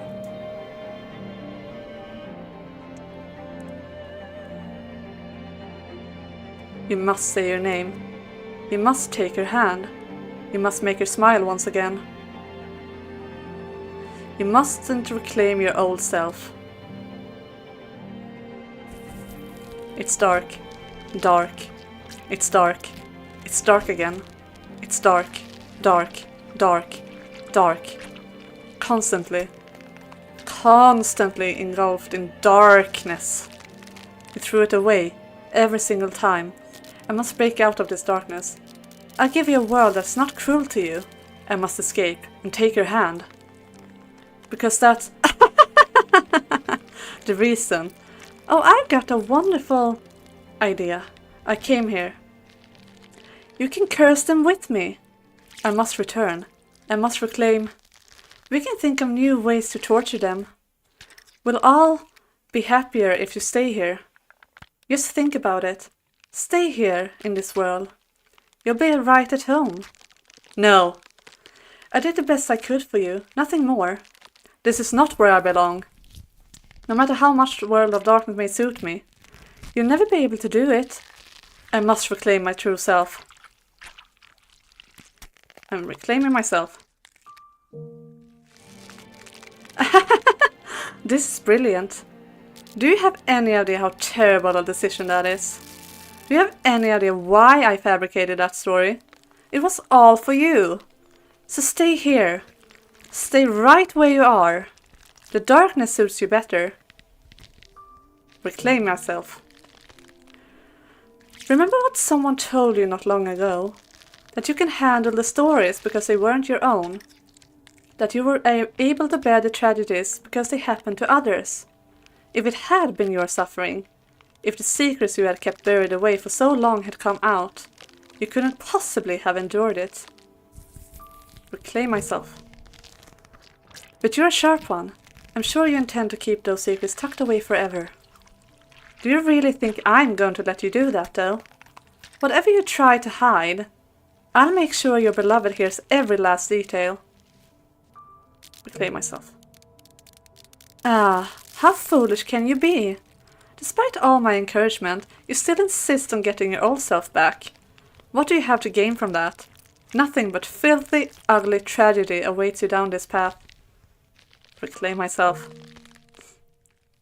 Don't get your hopes up, my dear. There's nothing for you there. You have nothing. I'm offering you a place by my side. You should just take it. There is no salvation for you anywhere. None. At all. Anywhere. From anyone. Ever. reclaim myself. She has long since lost all grip on reality. And you think there's anything you can do for her now? Despite having repeatedly failed to even regain yourself. Reclaim myself. Well, I suppose you're going to be stubborn. As much as I don't want to, I have to place a curse on your soul.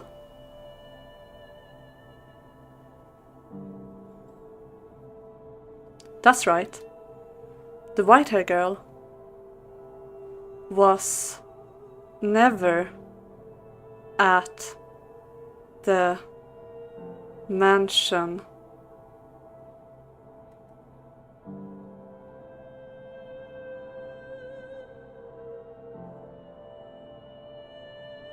I'm getting goosebumps, guys, this is so good!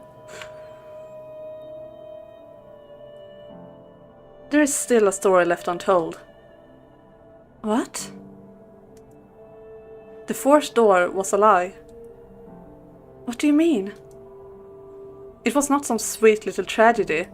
The story you told was pure fantasy. No, that was the truth.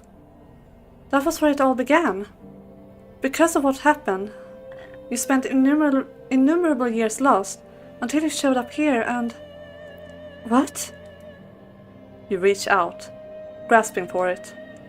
You pull yourself in. Your silhouette, which has been hazy until now, begins to take form. Your mind, your consciousness, your heart, your soul, and your body. Who are you? The veil in your mind dissipates. A crack forms in the shell encasing you, then another. The invisible shackles chaining your spirit fall to the floor. Reality fades in atop the indistinct foggy world around you. Bony fingers appear before your eyes. Long hair. Your voice. No. My voice. My body. My fingers. My arms are frail and my joints weak. But despite my resemblance to the white-haired girl, I am not her. This is who I am. I have finally reclaimed myself. You weren't waiting for the white-haired girl. You were waiting for me. And that's exactly why I came here. What? I have no idea what you're talking about. I have always waited for the white-haired... There was never a white-haired girl. There was only... This time. This time I must say her name. She is... Giselle. There was only you. I am... Giselle? No! No! I am not Giselle. I am a servant of the house, and I am the witch, the cause... You are not a witch. The witch is someone else.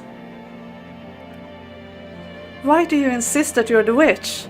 What changed you so much?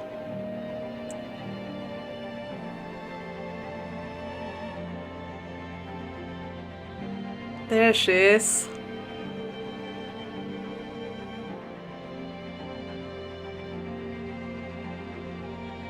The shadowy figure in the master bedroom, that was her. A glimpse into her past. I'm sure this is Giselle, but... Why is she so different? What happened to the spark she used to have? Where did the light she once shone upon the world go? I have to remember. I must remember. This cannot end until I have. This is no longer a story. No, what I need to face is my past. And her heart. She was not even present in the story she made up. Everything about it had been changed. The past I lived, and the wounds she bore, were more grounded in harsh reality, not wrapped in a film of fairy tale magic. That was the final tale, and it was all true. That's how it happened. It was a bittersweet story. No, how can you not see this? Yes, it was a beautiful tragedy, but was there even a scrap of humanity in it?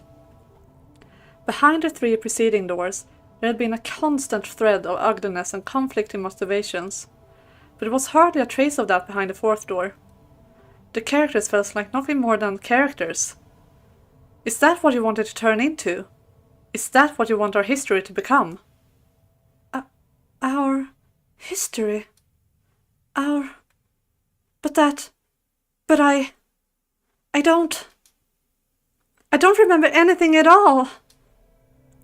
You don't remember anything? No, I don't want to. I don't need a past or a future. All I have left inside me is uncertainty. Giselle. No.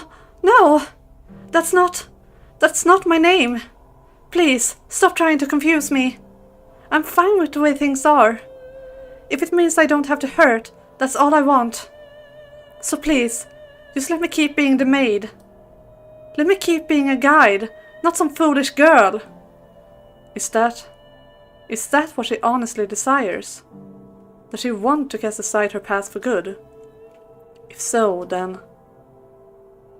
Oh, absolutely not. You are remembering. No matter what she says, I know I'm right. And if she doesn't reclaim her old self, I'll never get to hear her say my name again. I know I'm being selfish here, but I can't do that. Poor little thing. Yeah, this is... If you know the whole story, this is so sad. If you're afraid of what you might find, we can remember together. I haven't gotten everything back yet myself. So let's open the real door, together. There are no other doors to open. But there is. One that can only open by our hands, because it exists between the two of us. Not a door with a physical form, but the door to your heart.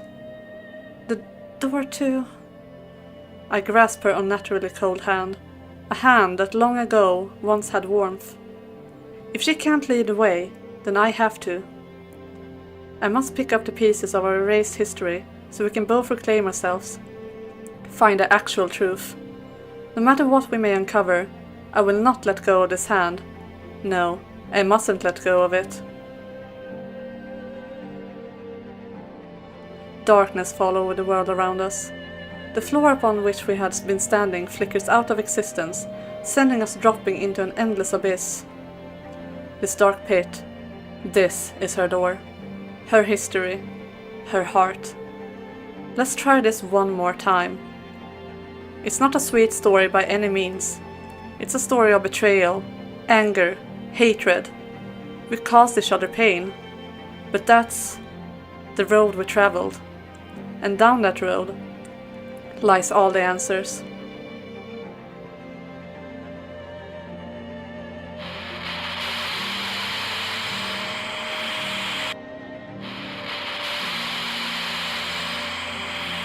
The fifth door, 1099.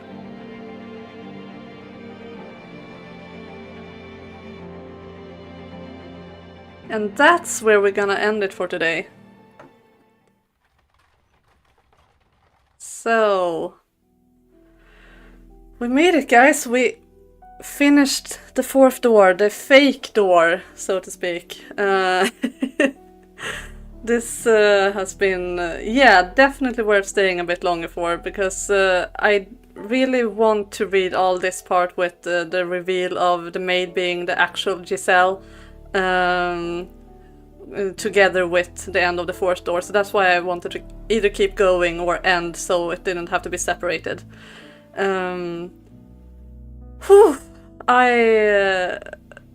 I feel so many emotions right now. I got chills from all that. It's so good. Like the reveal, like and all the back and forwards too. Like first we think, oh, we're the white hair girl, and it makes sense, and that's what the story has been like trying to tell us the whole time. Like, oh, she is continuously coming to the house and all that.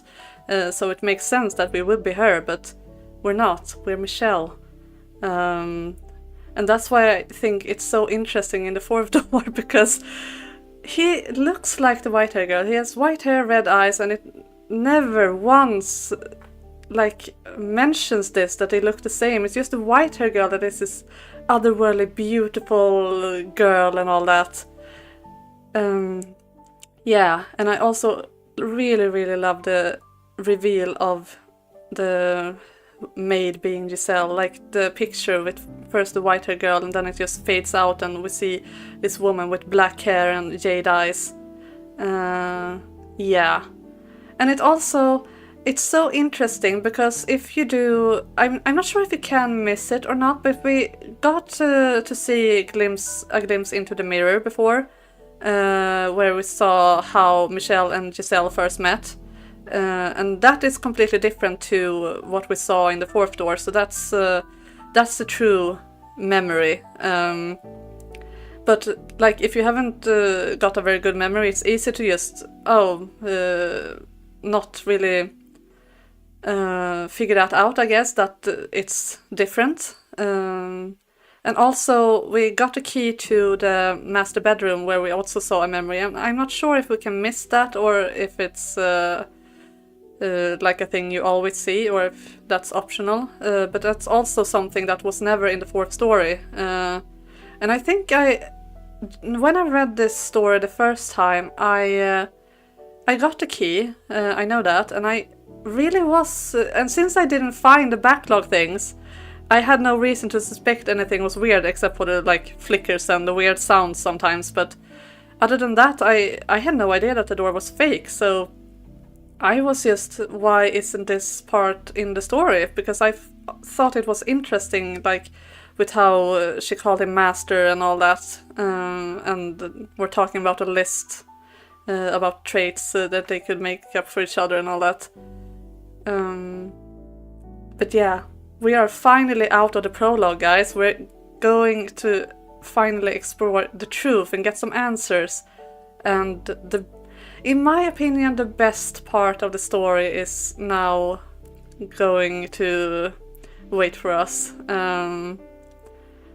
I truly love this, and also, sorry if I'm rambling, I am just very excited. But one thing about the fourth door, they butcher Michelle's personality. Like, even his personality is fake. I mean, I like him, he's an interesting character in the fourth door, but it's not the real him. He's not emotionless, it's definitely not, which we can see here when he's talking to Giselle as well. Like, he has plenty of emotions. He's not just this stoic, beautiful man. Like, there's so much more to him, and I'm so excited to re-explore him and Giselle's story, so yeah. But the next House in Fata Morgana stream will be tomorrow at 15:15 GMT, and then I will do a Bloodborne stream on Wednesday this week, so I will put up the schedule on my community tab and on my Instagram so you can see it there as well. Yeah, exactly, yeah, it's very true. It makes a lot of sense that it's made up, and also as he said as well, like, the characters felt more like characters. It's a very sweet story through and through, and the other stories are just not, because they feel like humans in those stories, while in the fourth door it's all very fairy tale-esque, and even like Michelle's personality is like from a fairy tale. So yeah, it will be very exciting to keep reading tomorrow. So if you're interested in continuing this story with us, then yeah, drop by at 15:15 GMT and we will continue. Yeah, this was very fun. Thank you for coming, guys. I hope you will have a nice day today, and I will see you guys tomorrow. Bye, guys!